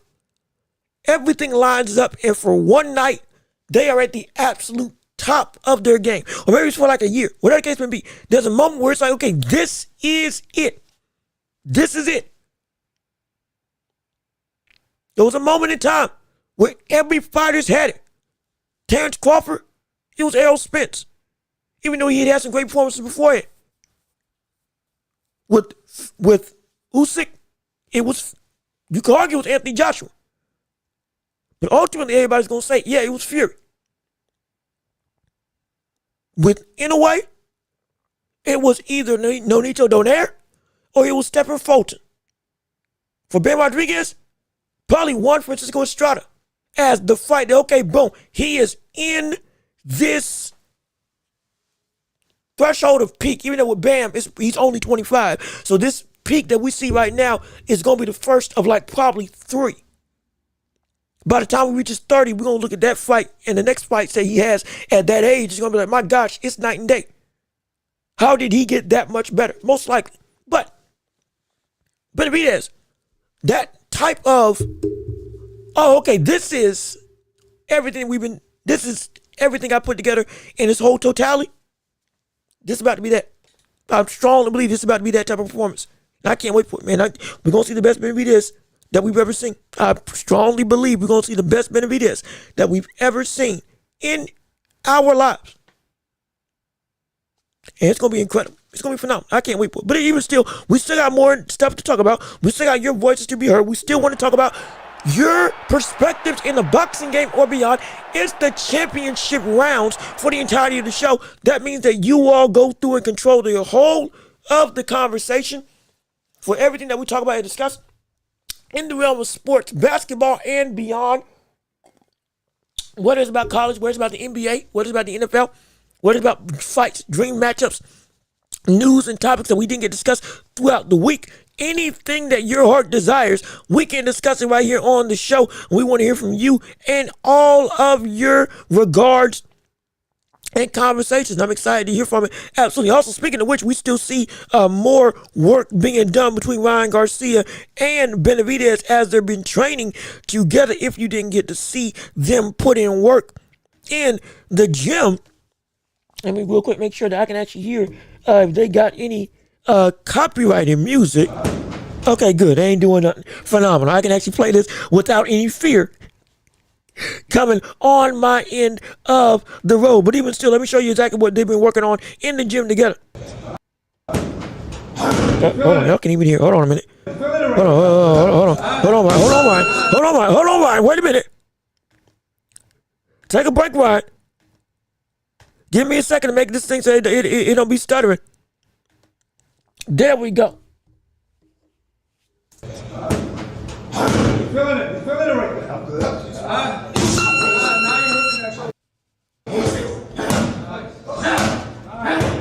I'm decent. Let's go, David.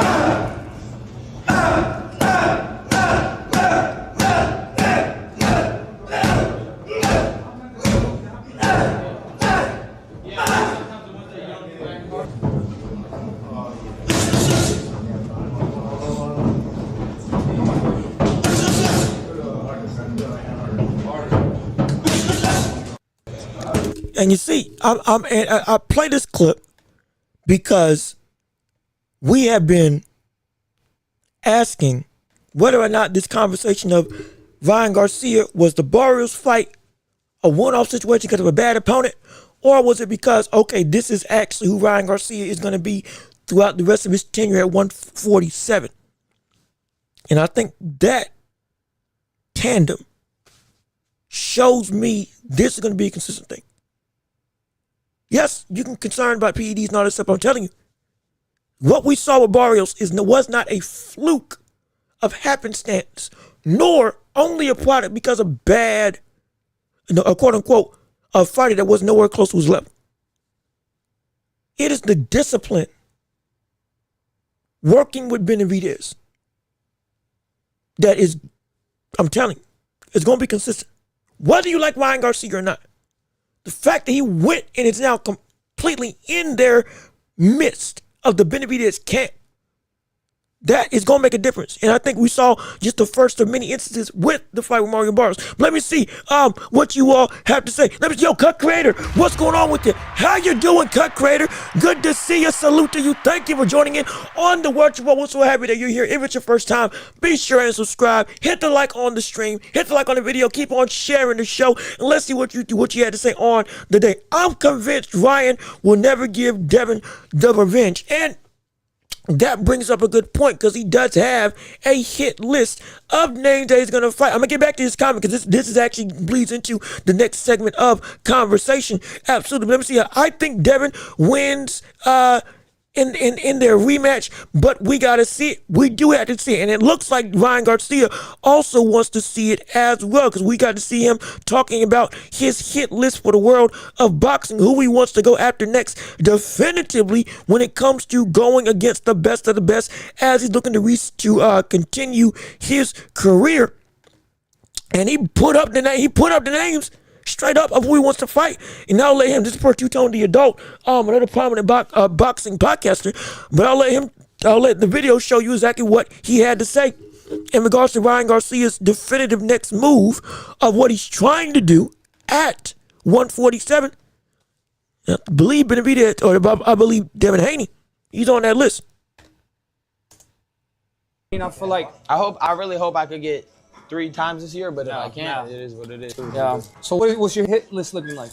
If you can't get the top guys you want, who's the next ones you want? If I can't get like Devin Haney again, if I can't get, whoever, like I want to either fight Teofimo or Rollies again. One of those. That would be good. Rollies has a bout, so it's like. Yeah, it's like the only thing that makes sense right now. Yeah. Yo. Ryan Garcia got a hit That's it. list. As you can see, he got one. And so, like again, in Two-Tone the adult, Two-Tone the superstar, my apologies. Two-Tone the superstar. It's Showbiz the adult, Two-Tone the superstar. Sometimes I get it mixed up in terms of the name. But either way, both of them are phenomenal. Two-Tone providing the clip. But as you can see, like, those are the three. If he can't get Devin Haney, it's Tio or Rolly. That makes sense. The fight with Devin Haney, Ryan does want the rematch. And I do believe that Devin Haney does want it as well. I do. I just think the stigma of, which rightfully so, we got to make sure Ryan Garcia does this the right way and comes clean, is a thing that they're worried about because of the PED situation that happened last time. And they got noise from Keyshawn Davis. They got noise from a couple of the fighters as well. So maybe they're trying to weigh their options. Maybe. Now, I thought it should be a no-brainer that they fight against each other. Because both of y'all are champs. Both of y'all want smoke. Both of y'all got history. And the last time y'all almost had a rematch and you waited it out, somebody lost. Well, Ryan Garcia lost. So don't waste time making this fight happen. We can't afford, the fans can't afford to see this go by the wayside yet again. We can't make it. We don't want that to happen again. We don't. We do not want that to happen again. If it happens again, we're going to be hot. We're going to be livid. We're going to be always messed up. We're going to be messed up. We're going to be messed up. There's no reason why that fight should not happen. But if it doesn't, Tio, who just lost, and most likely Rolly, will be the most logical because Rolly Romero beat Ryan Garcia. Rolly Romero wants to get out of his fight with Garcia and now is fighting Devin Haney. So go from one big fight to another. He's done it before. He went from Tank Davis to Isaac Cruz to Ryan Garcia. So you can go from Devin Haney to Ryan Garcia again, depending on it, regardless of the outcome. That's what I want to see go for it. Absolutely. But let me keep on reading with you all. I got to say, on the day, it's the superstar. You calling it? Yeah. I didn't mean to. Again, that was a slip of the tongue. Mind you, I know. Oh, look, you got Blue Blood Sports TV. You got Showbiz the Adult. You got Two-Tone the Superstar. It's the and the duh. DA and the TH. Both of those, because it's almost in the same position, I'm so fluent with saying one or the other, I'll get them mixed up. That's not because I don't know who they are. Be clear. Okay, I'm maybe new to the game of this, I've only done this 2 years on the show. This show was my college show. Turns out I did this on college radio, but I did this on YouTube 2 years. So I'm still, but the people, I do know. Be clear. I do. We've used Two-Tone the Superstar multiple times on this show when we were pulling up clips for other fights and other positions. We even used clips of him when he was on the Boxing Voice and on that panel of people that he'd be having kind of in a rotating cast at times for various interviews and situations. Shoot, I think he was on, he might have been in the clip that we used when Turkey Al Sheik was talking about we're going to give Boots big fights, but if he wants to take tune-ups, go with Eddie Hearn. We don't deal with big-time stuff or something of that like. So we are familiar. There's no shade involved, please. Please, please. It's all love. All love and respect, please. No shade at all. I've just got into this game. I'm not trying to get in trouble. I'm just trying to make some money. And I'm just trying to make some money and leave a mark. Okay, I'm trying to do the best I can. Trying to make an honest living. That's all I'm trying to do. But as you can see from Two-Tone, the superstar, we got to see Ryan making a list. Similar to what we saw with Devin Haney. When he made a list of a top 10, Tank made a list of like 5 or 6. The question isn't about the list. It's about the follow-through. Will he follow through? Now, one thing we can say about Ryan Garcia, He doesn't duck competition. He will be willing to follow through with all this stuff. The issue that's going to make it difficult, and again, this is just a fact of life. To quote LA Knight, it's a fact of life. We're going to see him struggle to make some of these fights, most likely due to the PED situation. This is going to be a stigma that most likely will never leave him, even as a huge star. And it can be a real hindrance on his ability to make it easy to make these big-time affairs and these big-time fights. Now, you got Rolly Romero saying that Devin Haney is scared of Ryan Garcia. That's why he ain't going to rematch him, because deep down in his heart, he knows that he didn't get beat the way that he got beat because of PEDs, and he doesn't want to go through that again. I'm not saying that's true or not, because Devin Haney said a bunch of stuff about Rolly Romero as well. So it's been jabs thrown left, right, and center. We understand. In part, that's kind of how the games goes when it comes to all y'all are in the same place at the same time trying to leave your mark.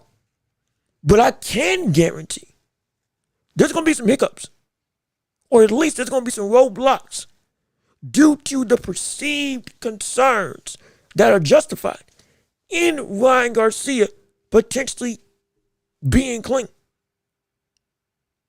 Even now, it gets brought up. He wanted to fight Shakur Stevenson. Guess what Shakur was saying? Hey, brother, we're going to have to take some extra precautions to make sure that you ain't doing nothing foul under our or around our regime.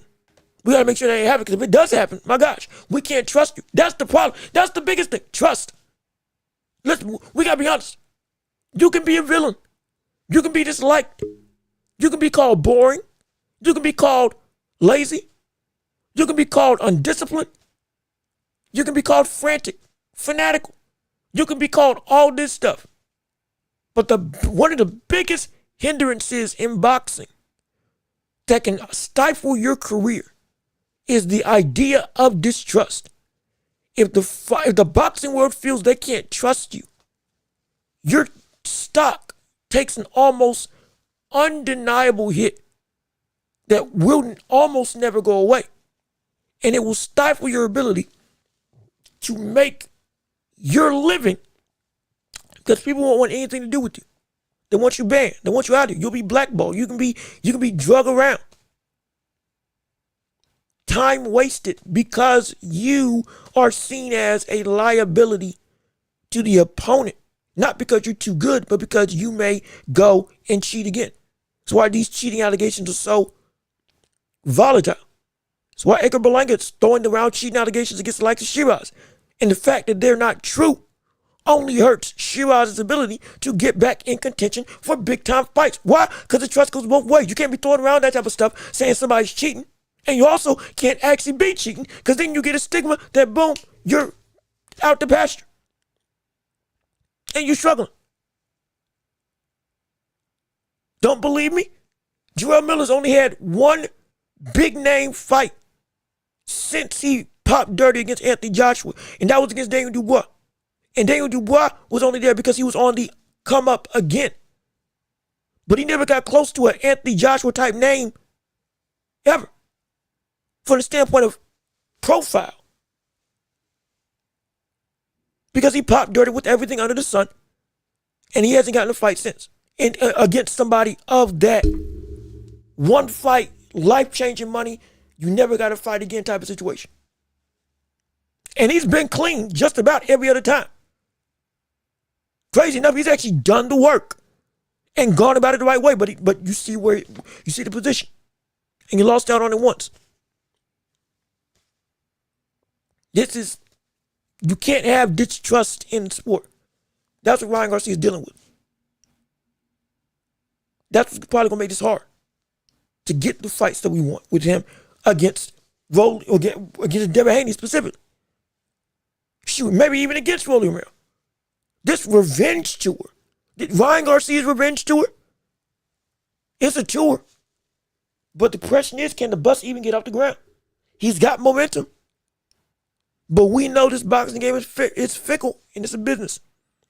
And in business, people know a lot of loopholes to make it hard for stuff to happen, even if it's stuff that makes sense. Now, I do think that we're going to get those fights. I do believe that Ryan Garcia, especially as a full-blown champion, has enough power coupled with his marketability. He can force the issue and make stuff happen. Because it's too lucrative now for things not to take place. It's too substantial now that at least the sanctioning bodies will want to fall in line because of who's involved in these types of fights now. Ryan Garcia being a full-fledged champion, but if they get 3% of all of that money, you doggone right they wanted to fight as often as they can. They ain't looking to strip him in 90 days or less. They want him to hold on to that belt for as long as possible. Why? Because they're going to get some real dough, especially WBC.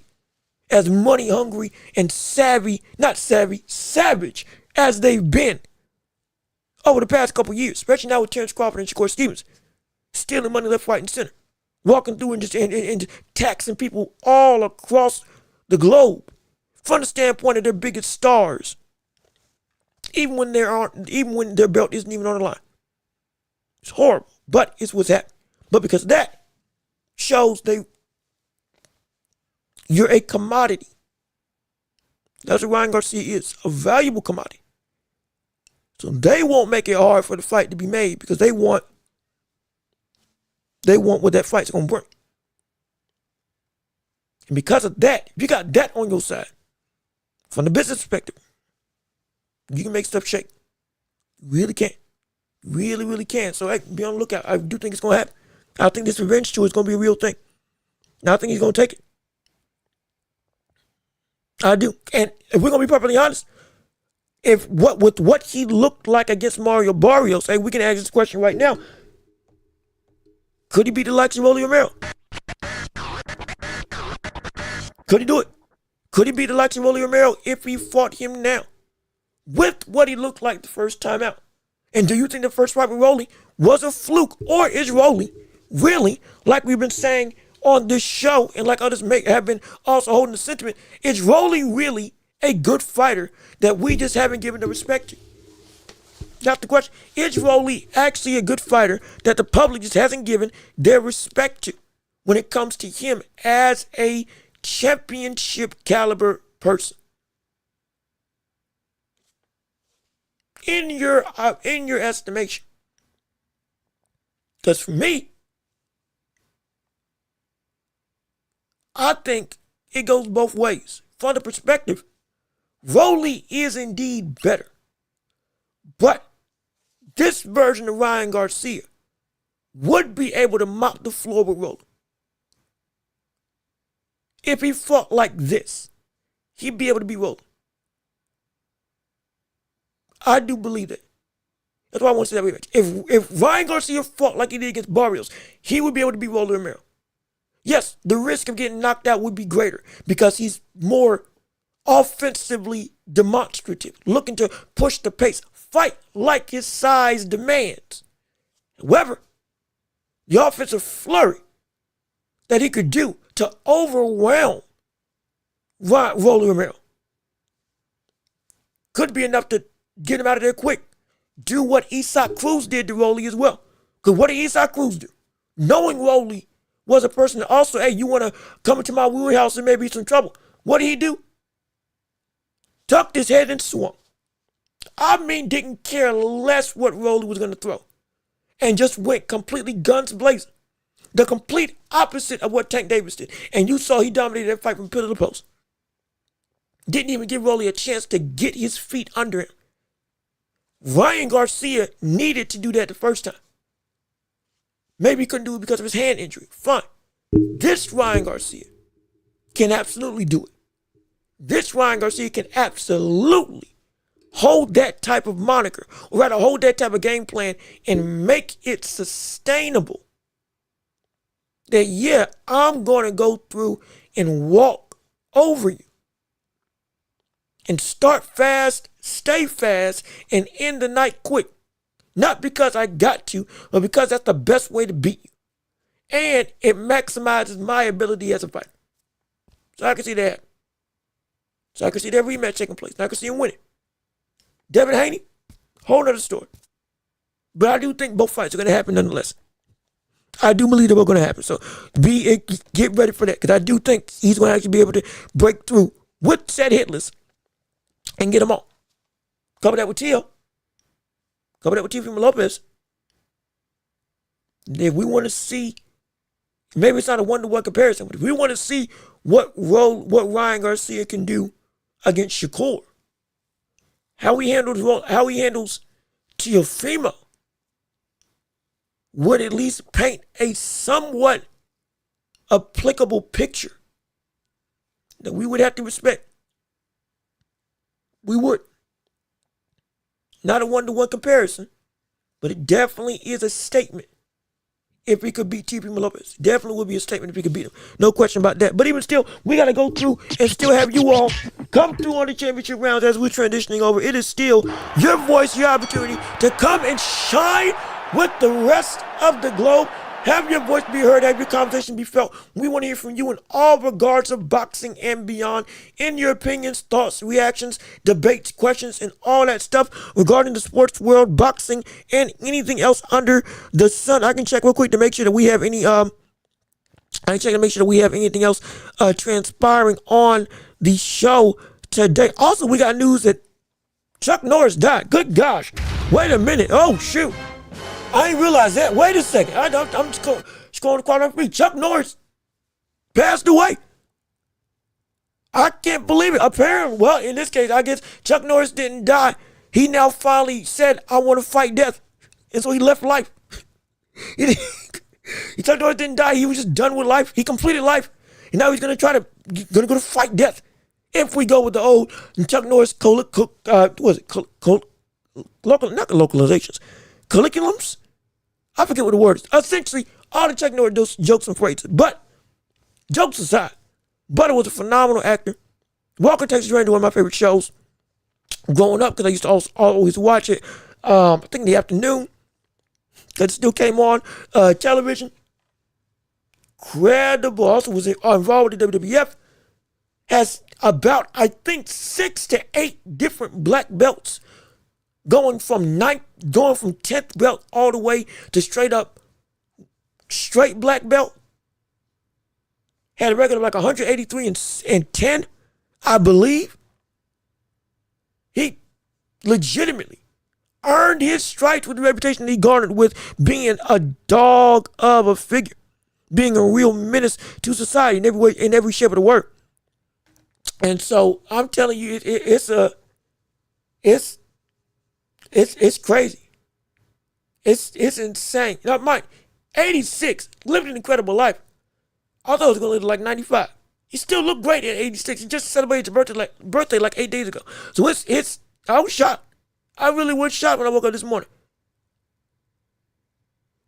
And like, dang, it's insane. But again, rest in peace to him as one of the greatest, not just action heroes, but cultural phenomena that literally the legend grew on its own with him just being him.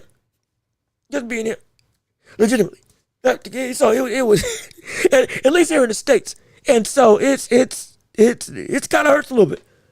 It hurts a lot actually, because I grew up on Chuck Norris a lot of my life.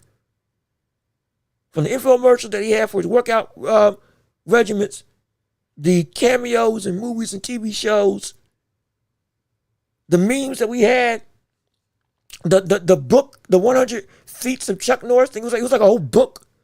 Chuck Norris doesn't do push-ups, he pushed the earth down. Death battles, if you watch Death Battle, as a YouTube channel where they'll put different characters and celebrities against each other.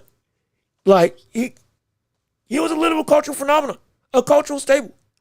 And so it's crazy. You actually almost believe somebody would never die. But man, it hurts. But still, the memories we have will never be forgotten, and we appreciate his life and what he brought to the world as a whole. One of the greatest fighters, as well as just straight up icons that we've had in the States, at least from what I've known. With me growing up, he was always part of my life. So dang, man, rest in peace to him. It is sad. It is sad, but we remember the life nonetheless, and we appreciate it all the same. Absolutely. But With that being said, is there anything else you all want to cover before we get on out of here? We can do the last call for the championship rounds on today's episode. We don't want to hold you up. We want to make sure that we give you all the entertainment and fervor and fire necessary on this show. We still want to hear from you in regards to everything you would like to say about the world of boxing. But I'm going to do one last check to see if there's anything that's breaking in the landscape of the sports world that we need to delve into real quick. We covered Carlos Adames and Emma Williams. Adames is going to destroy Emma Williams, in my opinion. We covered Lester Martinez versus Amel. Well, I think Lester Martinez is going to win and get a shot against either Canelo or Mbili. Regardless of that fight with Canelo and Mbili, I want to see Mbili versus Lester next, because that's a fight that's a dog war that I want to see in a rematch with. We covered Tyson Fury. We covered Canelo Alvarez. We covered David Benavidez. We covered Ryan Garcia. I think we covered just about everything that we needed to cover on the show. Oh, Keyshawn Davis. That's what I forgot. I forgot that we needed to cover Keyshawn Davis real quick. That was the last thing. That was the last thing we needed to cover. We need to get Keyshawn Davis as a boxer. We talked about him calling out Abdullah Mason. Talked about him and everything going through, everybody jawing with each other.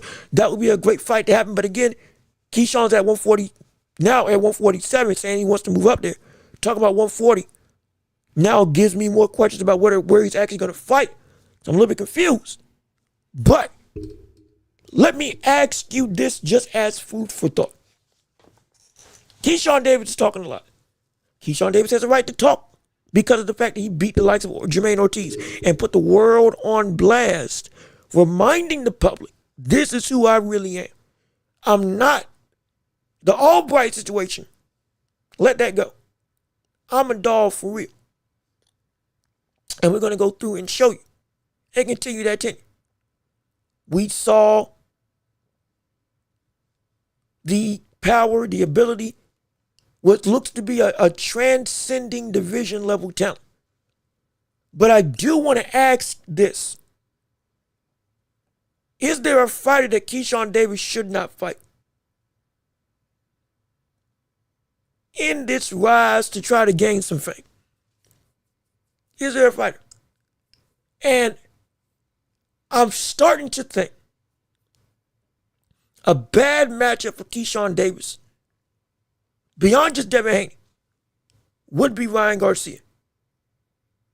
Starting to think. And it's not because I'm saying Keyshawn Davis all of a sudden is a bum fighter. No. Though saying that Ryan Garcia would be a bad matchup doesn't mean that he's a bum. And it's food for thought that we can bring into for next week. But Ryan Garcia, that speed, that ferocious ability that we saw, the unyielding tendency to blitz you. He did it against Tank Davis. Now he did it against Mario Barrios. Did it against Devin Haney. Though, pop dirty. That same blitzing can happen to Keyshawn Davis. And I think that would give him some trouble. I really do. I really do. If Keyshawn Davis fought Ryan Garcia, if Keyshawn Davis went out of his way, moved up to 147, stayed at 147, and fought Ryan Garcia, I am of the opinion he might have some trouble with Ryan Garcia. More than just some trouble. He could get beat. We may say Keyshawn, no, he's gunning for Devin Haney, absolutely. He's gunning for big-time fights, absolutely. And Devin Haney's the main prowess of competition. I think right now, Devin Haney beats Keyshawn Davis. I think he's going to be able to outbox him with that length. But again, we'll find out. But Ryan Garcia as a fighter, though, yeah, people saying, or they hadn't even called people out, yeah, they've been jawing at each other, sure. As the fight itself, I think Keyshawn would have more trouble than we may think. I think that's a more dangerous fight for Keyshawn Davis than what we have been talking about it as. I think that is a 50-50 fight that may fall. It might fall that Keyshawn's the underdog. If that fight was really coming down to how the public may feel. Not just because of popularity, but strictly as the boxer that they are. That one symbol. Again, when I say speed covers all sins, this is what I mean. This man is so fast. Even with the understood nature of talent that Keyshawn Davis is. That fight, that could be struggle. That could be a real struggle. That could be a struggle that Keyshawn Davis may not be able to overcome. With that power, mind you. Facing off against the last time he fought somebody that was this strong was Lemos at 168. Last time he fought somebody as strong as Ryan Garcia was Lemos at 168. And Lemos was slow as dirt. Outclassed, outmatched, and overcome. Ryan Garcia is going to have all that power. Dare I say more. With speed, that which of a bantamweight. That specific combination with Keyshawn Davis and the physical presence of, hey, I am bigger and stronger than you realize when you step in the ring with me. I think Keyshawn may be in some trouble. If he actually takes that fight ever actually got made, I think Keyshawn Davis would be in some trouble. We can break it down later on, but just food for thought. Think about more about that fight. Think about beyond just the technical ability, which now we've known, or we showed, that Keyshawn can actually, or rather Ryan can actually, do some real work. He may have some trouble.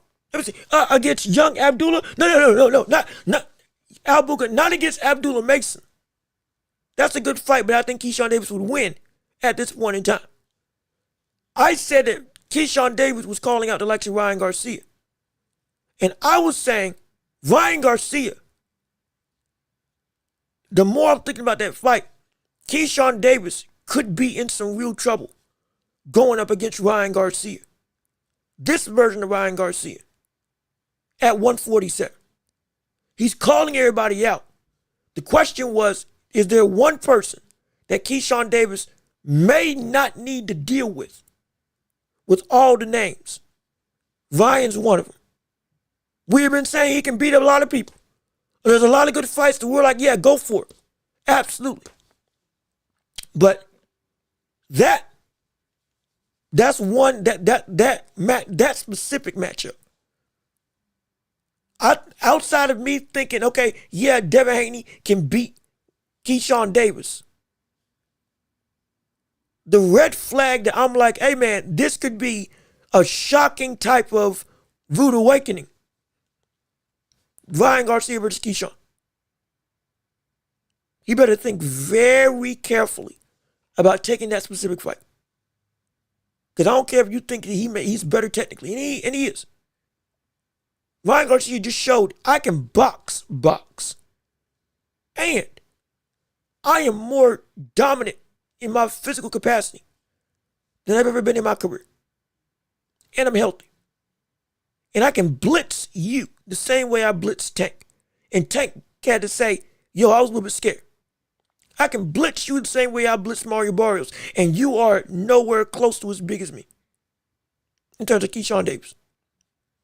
When you get in the ring with me, not outside, in the ring, not in the parking lot, in the ring, what you're going to see and what you're going to deal with is not going to be what you expect.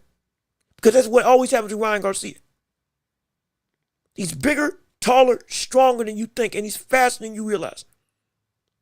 Those four elements, whenever somebody goes into a fight with them, they keep on getting astounded. Rolly got over it. Tank got over it, absolutely. But most, they don't. Keyshawn Davis can, but you better be careful, because that can be a problem. That can be a huge problem. Yeah, let's see. Yeah, I want to pick Keyshawn, but Ryan is a pretty, that it's one of those situations Ryan Garcia, it's not his skills that make him so dangerous. It is the skills that he has are built up because of the physical ability that he brings. I compare it to Deontay Wilder. Deontay Wilder was never the best boxer in the world, but he was the most athletic fighter that the heavyweight division had to offer. There was nobody that could move or react or close the gap with 80-inch reach.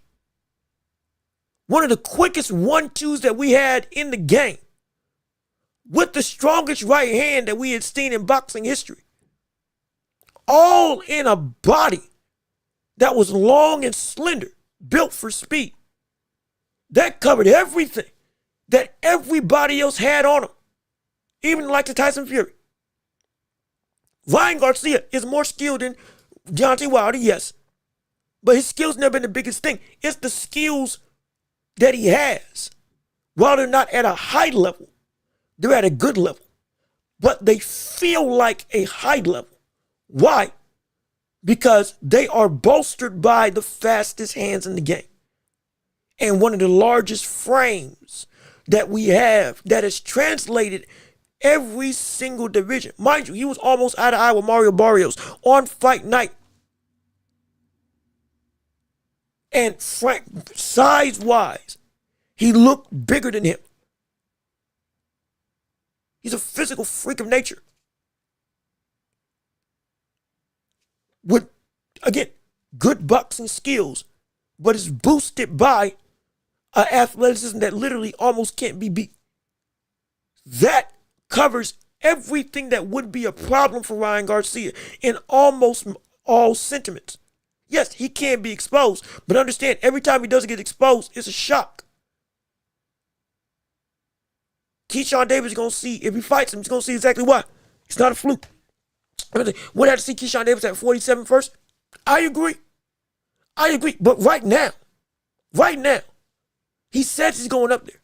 So because he's going up there, and because he's looking for a championship level competition as his first fight up there, Ryan Garcia is on the cards. Whether we think we should have him up there or not, Devin Haney is in the forefront of the picture. Whether we think he should be there or not because of the unknown of him at 147. Brian Norman is going to be up there in that same conversation. Whether we understand or whether we have seen him up there or not in this division. Because that's what he's pushing for. So because he's pushing for it, we got to be real about it. If there's one person you just stay away from, it's Ryan Garcia. Or rather, if there's one person that is the biggest red flag of this could just be a bad matchup, Ryan Garcia. It could be Ryan Garcia. Again, just my opinions, but I would love to hear from you all absolutely on your thoughts on it. But still, championship rounds, you all are still controlling the conversation. We're just talking, but we want to hear from you if you have anything you want to say. Now, if you ain't got nothing to say, as this is the last call, we can wrap it up and send this show home and let you go about your Friday afternoon because we're having a lot of fun. But if you have anything else that you do want to say, like I said, the time is now. You all are controlling the show. We're going through and we're still we've gone through all of our all of our covered topics. And we want you all to have your voices of anything that you want to get off your chest. But if you have nothing else to say, all good, no problem. We can wrap this show up and get out of here. So we're going to do one more time. Championship rounds. Whatever you want to say, whatever you got, whatever you can think of in your mind that you would like for me to talk about, we can discuss it. We can deal with it. We can get into it and we can debate it all we want to. But if not, we can go on and get out of here and have ourselves a phenomenal show and have ourselves a phenomenal time on our Friday afternoon. And we still got March Madness to watch. And we still got a bunch of basketball that people are going to be keeping up with and getting ready for it. So, if we're covered, if we're all good, we're going to wrap the show up and send it home and have ourselves a great night and enjoy the rest of your week and get ready to watch the fights that are happening tomorrow afternoon, tomorrow night, My apologies. And we're going to cover them on Tuesday. I'm not going to be here to live stream the stuff, but we're going to be able to cover them on Tuesday. And trust me, we're going to have a lot to say in regards to all the action over the weekend. But with all that being said, this has been a phenomenal show. We're going to wrap this show up and get it out of here. So with all that being said, this has been another episode of The Watch Report with me, your host, Jean-Luc West. Thank you so much for tuning in and listening to the show with us on today. If you would like to support the channel, once again, we got Cash App, PayPal, links down below in the description, super chats and super gifts, stickers and the like. If you can support the channel, just click the $ on the chat box and give if you can. If not, just sitting here and watching is all well and good. We appreciate all of our chatters and all of our viewers on today. Y'all were incredible. Y'all were phenomenal. We appreciate all of you tuning into the show. Be sure to be back here on Tuesday as we cover the world of boxing and beyond more fervently than ever before, covering all the action over the weekend and more news that's going to come about that we're going to be able to talk about and discuss. Leave a like on the video before you leave. Comment your thoughts and opinions on what you liked or didn't like about the show so we can keep on improving and growing as a production. Be sure to subscribe to the channel if you haven't already, and please do share the show with everybody that you know so we can keep on building up this empire together. All with you and your support, we can make it possible to make this show the hottest show in all of the globe. It already is. We're going to even more so build up that moniker and live up to the claim, all with you being along for the ride. We appreciate you being here. Hopefully enjoy the rest of your Friday afternoon. Get ready for the weekend. Hopefully you have a phenomenal plans being made. You get to relax, sleep in, do whatever you got to do. And hey, listen to our previous episodes if you just want to have something to entertain yourself with. Because hey, we've been talking about a whole bunch of stuff, and trust me, if you missed anything, you're going to want to go back and listen all of what to all of what we had to say. But I've been Jean-Luc Welch. You all have been absolutely wonderful. Peace and love. Oh, we are out of here. Yes, sir. We gonna see you all on Tuesday, covering the world of boxing and beyond. Be sure to listen to our podcast that we're gonna upload later on in the day today. And hey, we love you. We appreciate you. Be safe. Be blessed. Salute to you. Once again, peace and love. And we out of here. Yes, sir. Can't wait to see y'all next